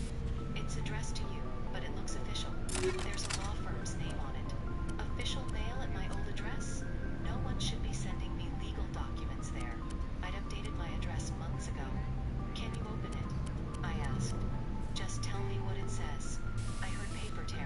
said silence. Mrs. Hernandez? It's about your grandmother's estate, she said finally. Your maternal grandmother. In Mexico? My grandmother had died when I was 13. I barely remembered her. What about her estate? It says you've inherited property in Oaxaca, Mrs. Hernandez read slowly. And there's a bank statement. Jasmine. It shows a balance of over $400,000. My mind reeled. That can't be right. My grandmother lived simply. She didn't have that kind of money. The letter says the property was developed after her death. Resort condominiums. Your portion is the proceeds from the sale of 2 units. I grabbed a pen, scribbling as Mrs. Hernandez dictated the law firm's contact information. My hand shook as I processed the implications. Does it say when this inheritance became available? Mrs. Hernandez paused, paper shuffling. Yes, it was finalized last March. Last March, 1 month before my parents abandoned me. The timing couldn't be coincidence. They had known about my inheritance, and they had left me behind anyway. The Watkins Foundation called while I was still processing the inheritance bombshell. We'd been selected as finalists for their grant and needed to prepare a presentation for their board. Under normal circumstances, this would have been cause for celebration. The foundation's backing would transform Safe Space from a scrappy student initiative into a legitimate nonprofit. But I was distracted, my thoughts circling back to my grandmother's unexpected legacy. After consulting with Eleanor, I contacted the Mexican law firm handling the estate. They confirmed everything. The inheritance was legitimate, the money was mine. And most tellingly, notification had been sent to my parents as my legal guardians over a year ago when I was still 19. They kept this from me, I told Professor Wilkins during one of our regular dinners. They knew I had this inheritance coming and still put my stuff in garbage bags. She set down her fork. Have you considered why? Money, I said bitterly. They probably thought they deserved it more than I did. Perhaps, she conceded. But hiding an inheritance is difficult. You would have found out, eventually. Maybe they were planning to tell me on their terms. To make me grateful, dependent. I pushed my plate away, appetite gone. Or maybe they never planned to tell me at all. The inheritance funds were transferred to my account 3 days before the Watkins Foundation presentation. I hadn't decided what to do with the money, but its presence offered a strange security. For the first time since finding my childhood home empty, I felt financially untethered from my past. The Watkins presentation was scheduled for a Saturday afternoon in May. I arrived at the Foundation's downtown offices an hour early, reviewing my notes in the sleep waiting area. Our proposal requested $300,000 over 3 years to expand Safe Spaces services beyond the university to the broader community. Eleanor arrived 20 minutes before the scheduled time, impeccable in a charcoal suit. Ready? She asked, sitting beside me. As I'll ever be, I replied, straightening my own carefully selected blazer. Navy blue. Professional, but not intimidating. The board can seem formal, she warned, but they care about impact. Focus on the human stories, how safe space changes lives. We were escorted into a boardroom where 8 people sat around a polished table. I recognized several from my research, local business leaders, philanthropists, a former judge. The Foundation's director, William Watkins himself, rose to greet us. Miss Rojas, Miss Grayson, welcome, he said, gesturing toward the presentation area. We've been impressed by your written proposal. Show us why Safe Space deserves our support. I connected my laptop to their projector and began. The presentation outlined Safe Space's journey from student project to community resource, highlighting key cases and systemic impacts. Eleanor chimed in with legal context, explaining how our model filled gaps in existing services. 20 minutes in, as I was describing our vision for expansion, the boardroom door opened. A Foundation assistant whispered something to Mr. Watkins, who nodded. I apologize for the interruption, Mr. Watkins said. Miss Rojas, there are some people here claiming to be your family. They're quite insistent on speaking with you. My heart stopped. My family? They say it's urgent, he added, looking uncomfortable. We can ask them to wait until we finished. Eleanor touched my arm supportively. Your call, Jasmine. I took a steadying breath. After months of unanswered calls, my parents had tracked me down to perhaps the most important professional Looking for supplies? career. The timing couldn't Let's be see what you worse. got. You bet. Telling. Please tell them I'll speak with them after the presentation.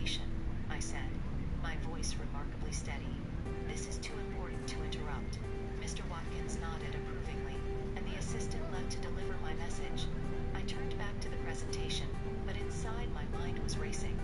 What could possibly be so urgent after nearly a year of silence? I finished the presentation on autopilot, my voice professional despite the emotional turbulence beneath. The board asked insightful questions, which I answered thoroughly, determined not to let my personal drama affect this opportunity. When they finally thanked us and promised a decision within 2 weeks, I felt hollow rather than hopeful. You were excellent, Eleanor said as we gathered our materials, especially under the circumstances. Outside the boardroom, my parents and Gabriel waited in the reception area. My mother rose when she saw me, her face a complex mixture of emotions, hope, fear, determination. My father remained seated, his expression guarded. Gabriel hovered awkwardly between them, looking everywhere but at me. Jasmine, my mother began, stepping forward. We need to talk. Eleanor squeezed my shoulder. I'll give you privacy. Call me later. I nodded gratefully, then turned to my family. Why are you here? How did you even find me? We saw the newspaper article about your housing program, my mother explained. It mentioned the Watkins presentation today. We've been trying to reach you for months. I'm aware, I said coolly. 247 calls is hard to miss. My father finally stood. This has gone on long enough, Jasmine. You're being childish. A bitter laugh escaped me. Childish? I came home to find my belongings in garbage bags. You sold our house without telling me. You abandoned me. And I'm the childish one? We made a mistake, my mother said, her voice trembling. We want to make it right. Now you want to make it right? I asked. After a year?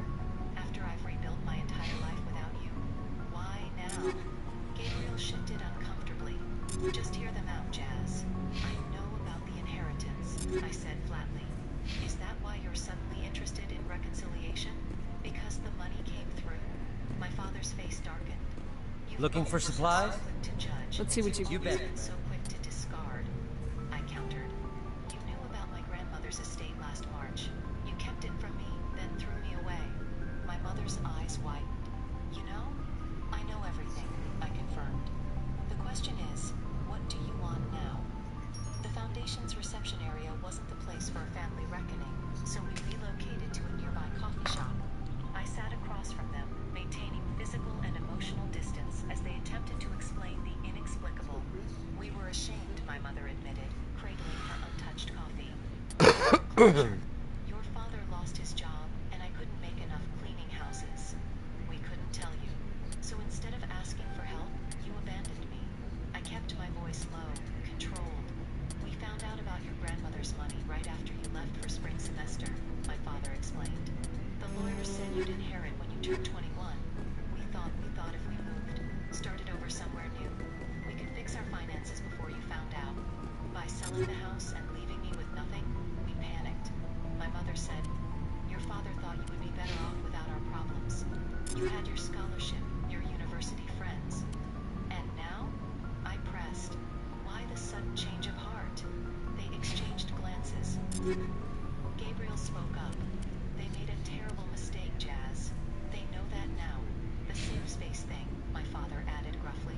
In the newspaper, we saw what you've accomplished, and we realized we'd lost something precious. Your successful daughter, I translated bitterly. No, my mother insisted. Our family. Our connection. I studied them.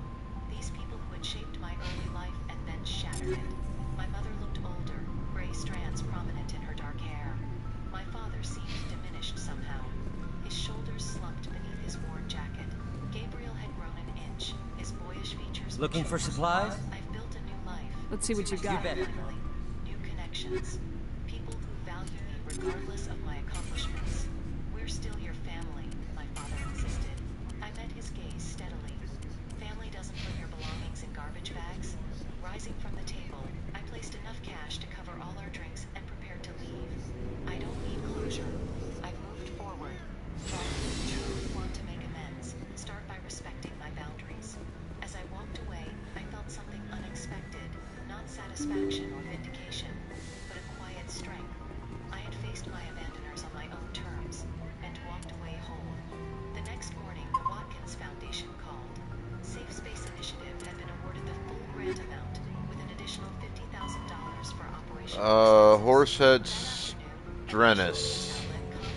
Message coming in. Patching it through. I reviewed your report on the situation, Commander. I'm glad to see you were able to take Dr. Wayne in alive. Now we can put him on trial and get some answers. Corporal Toon seems to have found some closure, hopefully with therapy. He'll have a new life again someday. Thank you again for your assistance, Commander. Fifth Fleet out. Measure my worth through someone else's eyes.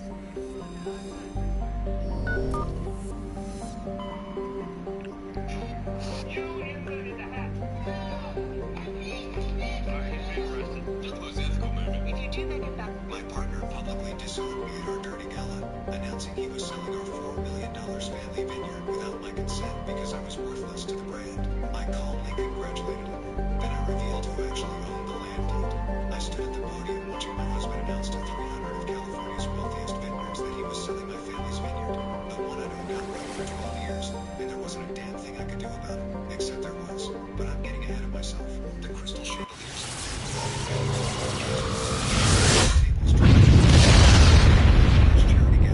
Getting quite a bit in on the day. Everyone who mattered in wine country packed into one room, their collective net worth probably exceeding the GDP of a small nation. The air smelled of expensive perfume, aged leather, and the particular brand of old money that came from families who'd been growing grapes since before California was fashionable. And my husband Marcus was about to destroy me in front of all of them. I should have seen it coming. The signs were there, scattered across the previous 6 months like breadcrumbs I've been too exhausted to follow. Marcus spending more time with our new marketing director, Vanessa. The way he'd started speaking over me at board meetings, his voice rising just enough to drown mine out without seeming obvious about it. How he'd begun referring to Bellamy Vineyard as my operation instead of ours. That possessive pronoun sliding into his vocabulary so gradually I'd almost missed the shift. We'd been married for 14 years, together for 16. I was 39. He was 42. We had no children. My choice initially, back when I was 25 and thought I had all the time in the world. Then our mutual agreement after the business consumed everything. After 18-hour days during harvest season became the norm rather than the exception. After we stopped having conversations that weren't about yield projections and distribution. Don't need to know that, Mid. It was supposed to be our legacy, the thing we built together that would outlast us. The vineyard had been in my family for 3 generations. My grandfather Giuseppe had planted the first vines in 1962, back when Napa was still considered California's countryside, before it became synonymous with liquid gold and weekend getaways for Silicon Valley executives, before every patch of suitable land was worth its weight in actual gold. That is not my job. Buying adjacent parcels when they became available, investing in better equipment, slowly building Giuseppe's dream into something sustainable. When he died suddenly of a heart attack when I was 27, collapsed right there in the eastern field during harvest, surrounded by the grapes he loved, he left everything to me. Not my mother, who'd remarried within a year to a Portuguese businessman and moved to Lisbon without looking back. Not my older brother Daniel, who'd made it abundantly clear during every family gathering that he wanted nothing to do with dirt and grapes and tourist nonsense. Just me. I'd been working the harvest since I was 8 years old, small enough to duck under the vines while my grandfather No. his little field mouse. I knew every slope of our 140 acres. I could tell you which sections got the best morning sun, which had drainage issues after heavy rains, which produced grapes with higher acidity that needed careful blending. I could taste the difference between grapes from the eastern plots and western plots blindfolded. Could tell you not just the difference, but why it existed, what geological and meteorological factors created those subtle variations in flavor. The land was in my blood, quite literally. I probably bled on every acre at some point, from childhood scrapes to adult accidents with pruning shears. Marcus had come into my life 2 years after my father's death, during a period when I was drowning in responsibility I hadn't been fully prepared for. A business consultant hired to help me modernize operations, recommended by one of our distributors who gently suggested I might be in over my head. He was charming, ambitious, brilliant with numbers in a way I'd never been. He saw There's a difference between helping a friend and doing something that is inappropriate and would make me uncomfortable. within a year, married in a ceremony in the vineyard, surrounded by vines just starting to leaf out in early spring. I never added his name to the deed. My attorney, Patricia Chen, And something that could also potentially land me in legal trouble, as such an act could be justifiably considered prostitution. keeping inherited property separate products of both simplifies things. I'd agreed, though at the time it felt almost insulting to the man I loved, like I was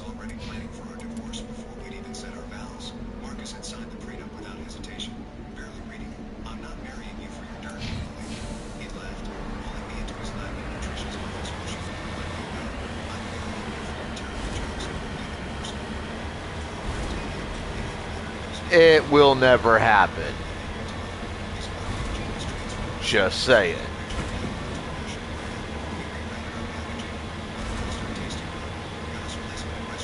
Meh. Been a day. Doing laundry, streaming, you know, my typical coffee runs.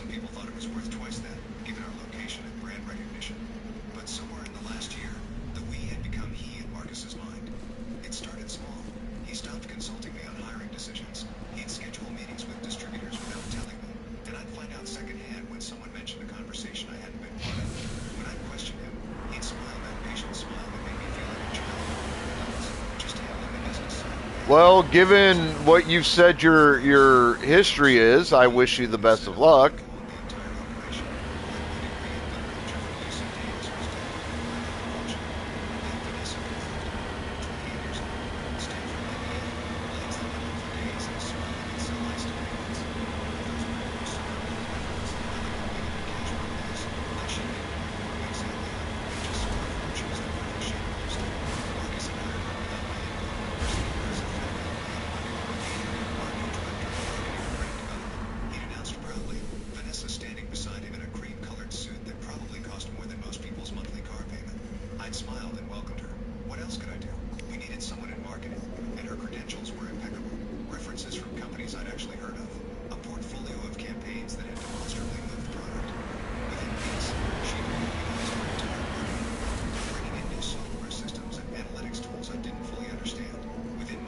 Yeah, but like I've done the calculations, 17 is not necessarily a living wage. Like in today's current economy,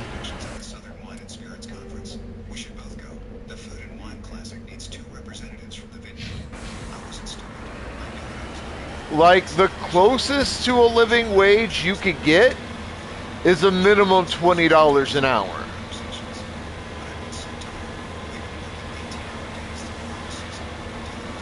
That'll make you about $3,000 to $3,500, you know, $3K to $3,500 a month, give or take.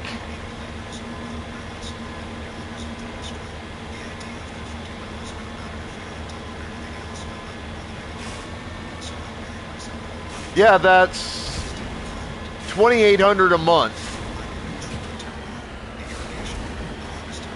That's enough for like a really shitty apartment, food, and utilities, depending on what utilities are.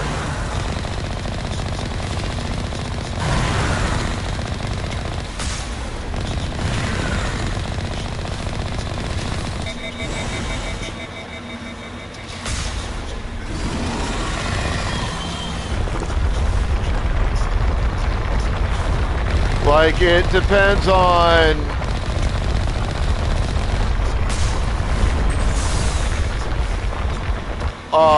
like, do you pay trash, electric, gas?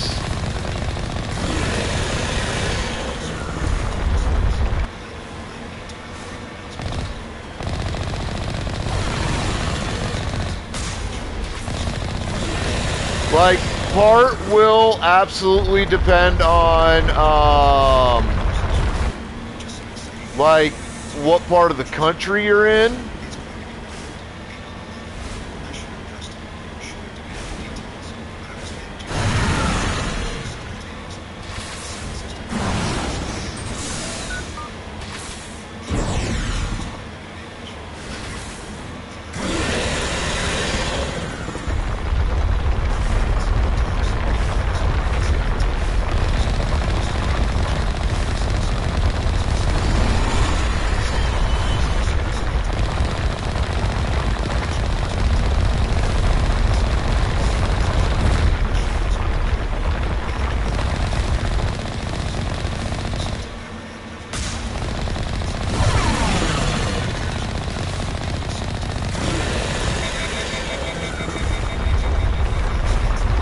But like with food prices being where they are,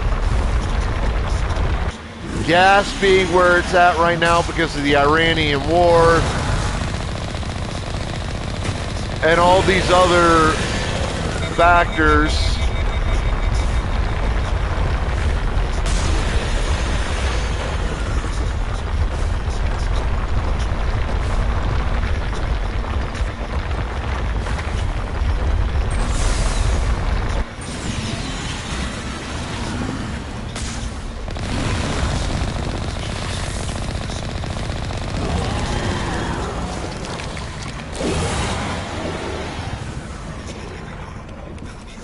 Like, $2,800 a month is really just not that great when it comes to a living wage in today's market in the U.S.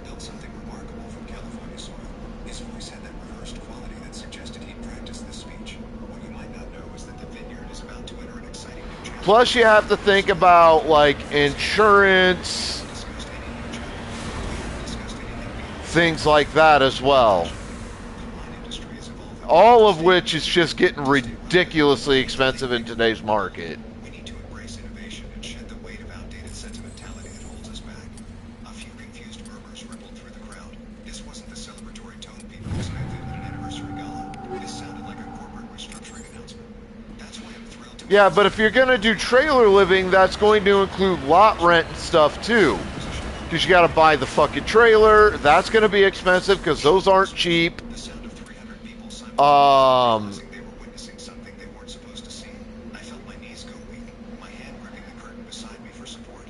Constellation Wines, one of the largest wine conglomerates in the world. They bought boutique vineyards and turned them into mass market. Then there's lot rent per month. There's possible upgrades you got to be concerned with. Everything I'd spent my life preserving. My grandfather would have burned the vines to ash before selling to them. Would have salted the earth like ancient conquerors rather than let corporate executives dictate what grapes to grow and when to harvest them. Yes, Like, there's a lot of considerations there. reaching markets began to cause a small family operation. Marcus's smile was triumphant, like he just announced right below. We'll have access to distribution channels that will take decades to build independently. We'll have marketing resources that Like, I'm not saying you can't do it. I'm just saying there's a lot of considerations. Plus, you have to consider, like, first month, almost every place will demand first month rent, last month rent, security deposit up front. So you're going to need all of that right off the bat. Then you got to get utilities set up. knows the technical aspects of winemaking. He paused, and I knew it was coming. Could feel it like a storm rolling in across the valley. But the reality is, the wine business isn't about grapes anymore. It's about brand. It's about marketing. It's about understanding modern consumer dynamics and positioning yourself in an increasingly crowded marketplace. My face burned. Then there's monthly payments, 300 people watching my humiliation unfold. maintenance, home improvements, furniture, because it's going to be rare to find a unit, whether it's a trailer or something else, that's going to come furnished.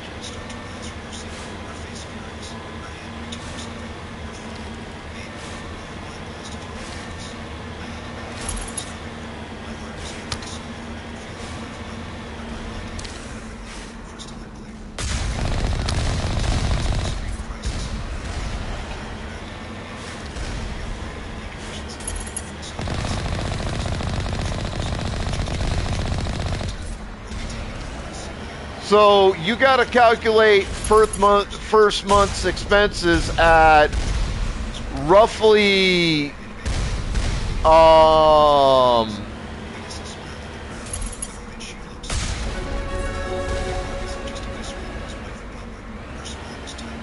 I'd say at least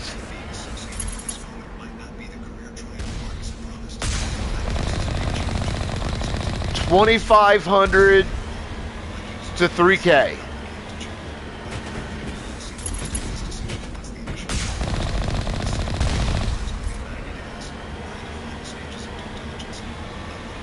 at a minimum, 2,500 to 3,000, depending on location, and various other factors. Each step echoing in the suddenly silent room. He turned. He'd expected me to run, to hide, to dissolve into humiliated tears somewhere backstage.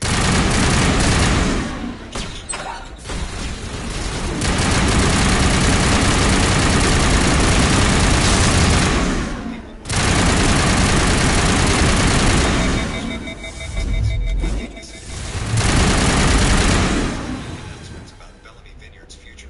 I'd like to address them. I reached for the microphone. Marcus hesitated, his hand tightening, clearly calculating whether refusing would look worse than whatever I might say. He handed it over. Like, it's not gonna be cheap, my dude. I spent moving in here, and that's getting state help.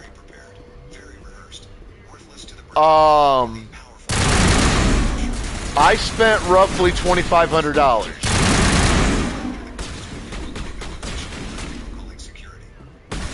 And that's going to, like, Goodwill to get furniture.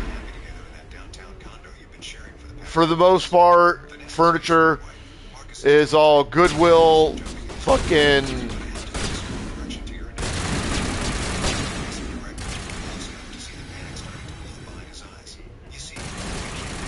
Some of it was dumpster finds. Because you don't own it, I pulled a folded document from the small clutch I've been carrying. The one I'd retrieved from my attorney's office 3 hours earlier after a very interesting phone call from the bank. I did.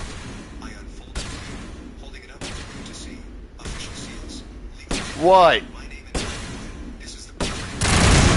3 acres of Bellamy Vineyard, the winery building, the tasting room, the equipment, and the main residence. It's been in my name, solely my name, since 12 years ago.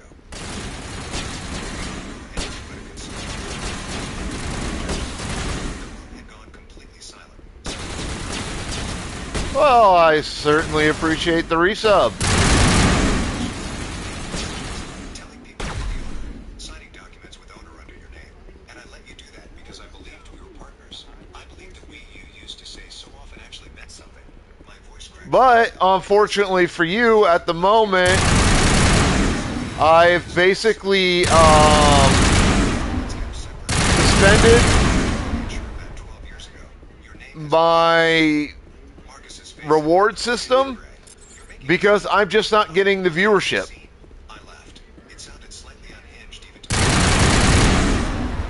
I'm getting maybe like 2 or 3 people a month who are coming in and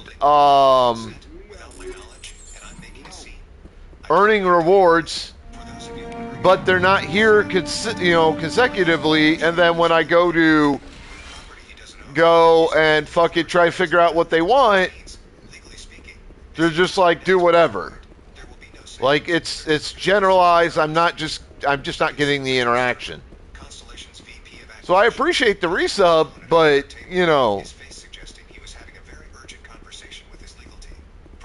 reward wise, I'm not doing anything right now because it's not proving worth doing.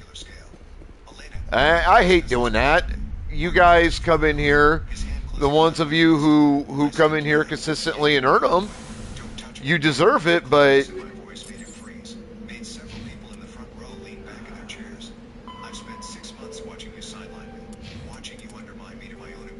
if I'm not getting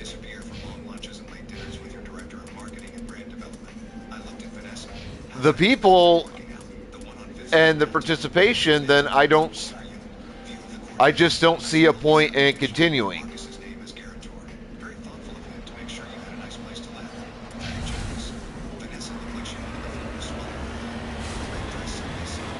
I appreciate the bits as well. That's going to help me maybe pay out this next month.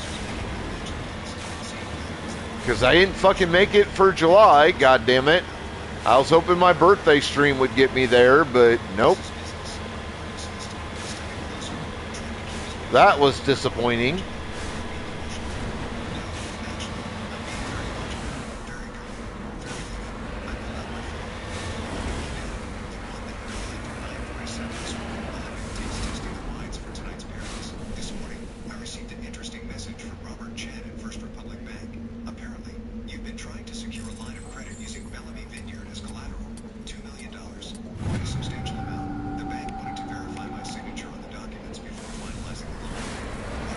Well, like a physical force. I didn't sign any documents, Marcus, which means you forged my signature. That's fraud. That's just grounds. part of the fucking problem is Kick and it offering a better reward system. Part of it is, and I've said it before, there are very, large established streamers that it is difficult for smaller ones like me to compete with. And part of it's just the price. Like, streamers really rely on gifts on a monthly basis, subs, bits, etc.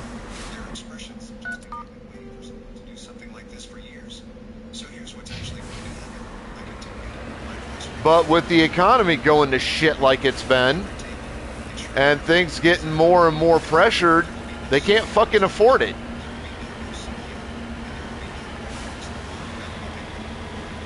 So that's dropping off.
Artemis Tau Cluster.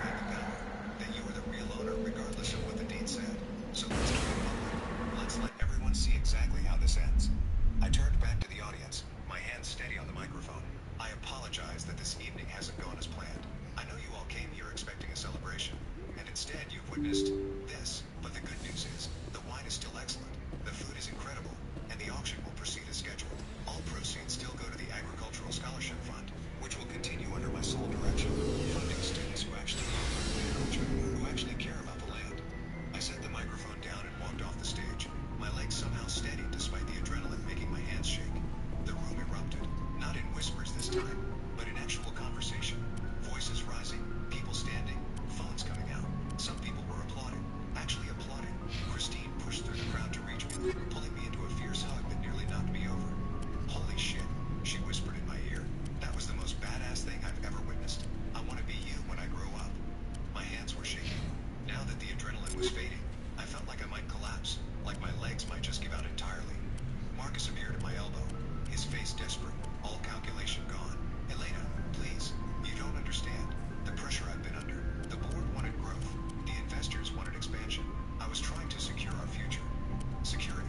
I didn't even look at him, just gestured to the 2 hired security guards for the event who were already moving toward us, responding to some signal from the hotel staff. Please escort Mr. Laurent from the premises. He's no longer welcome at this event.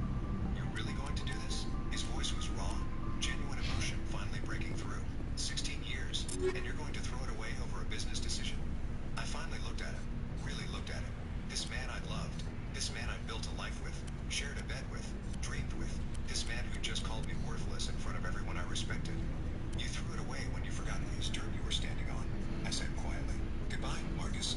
The security guards escorted him out, one on each side, not touching him but making clear he needed to move. Vanessa scurried after him like a puppy, her red dress a retreating blur, her heels clicking on the marble floor. The rest of the evening passed. You could kind of consider it Halo adjacent.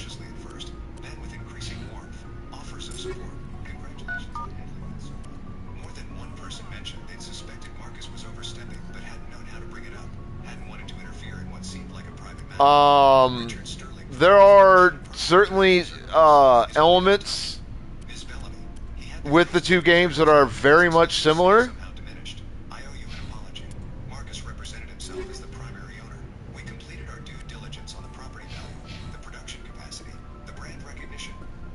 But there are obviously differences as well.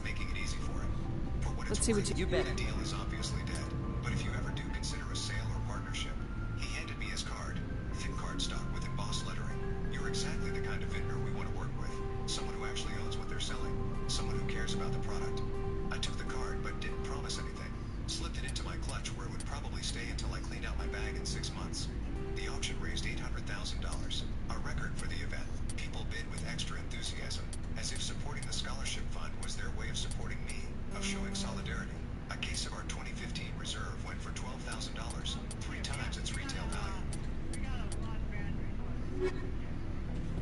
Like, I mean, there are obviously very much differences between this and Halo, but there's enough fucking similarities to make it worth it. I'm not even sure which came out first, the first Mass Effect or the first Halo.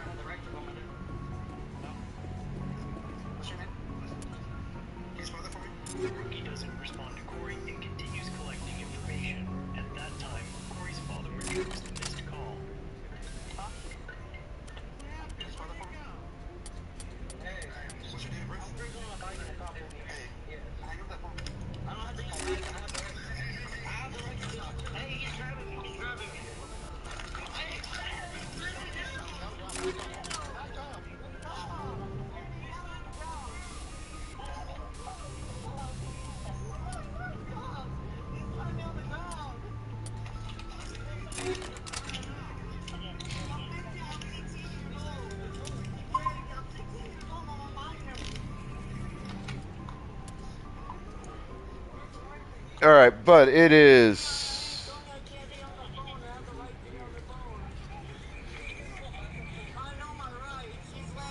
Yeah, but I don't have the setup to do a kick. The only thing on kick I could do would be IRL. I couldn't do gameplay because I don't have a capture card set up right now. I don't have a PC that's capable of running it decently.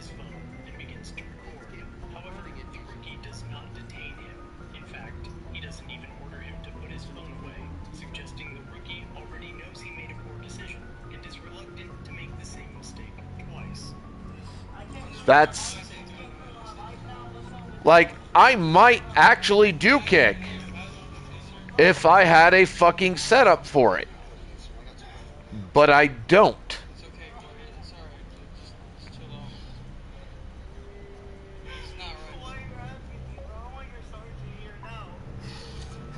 Because how I stream right now is I stream directly through my game system.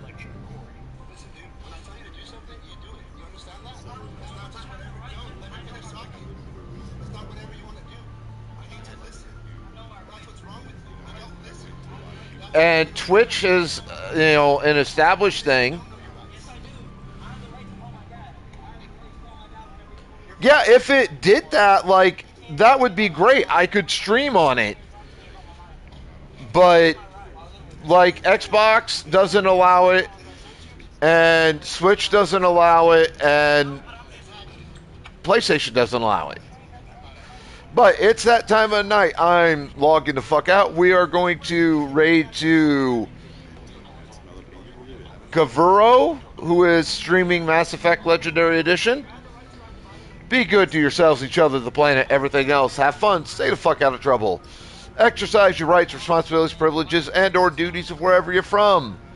As viewers, show that love and respect to streamers that you watch. As streamers, show that same love and respect to your viewers.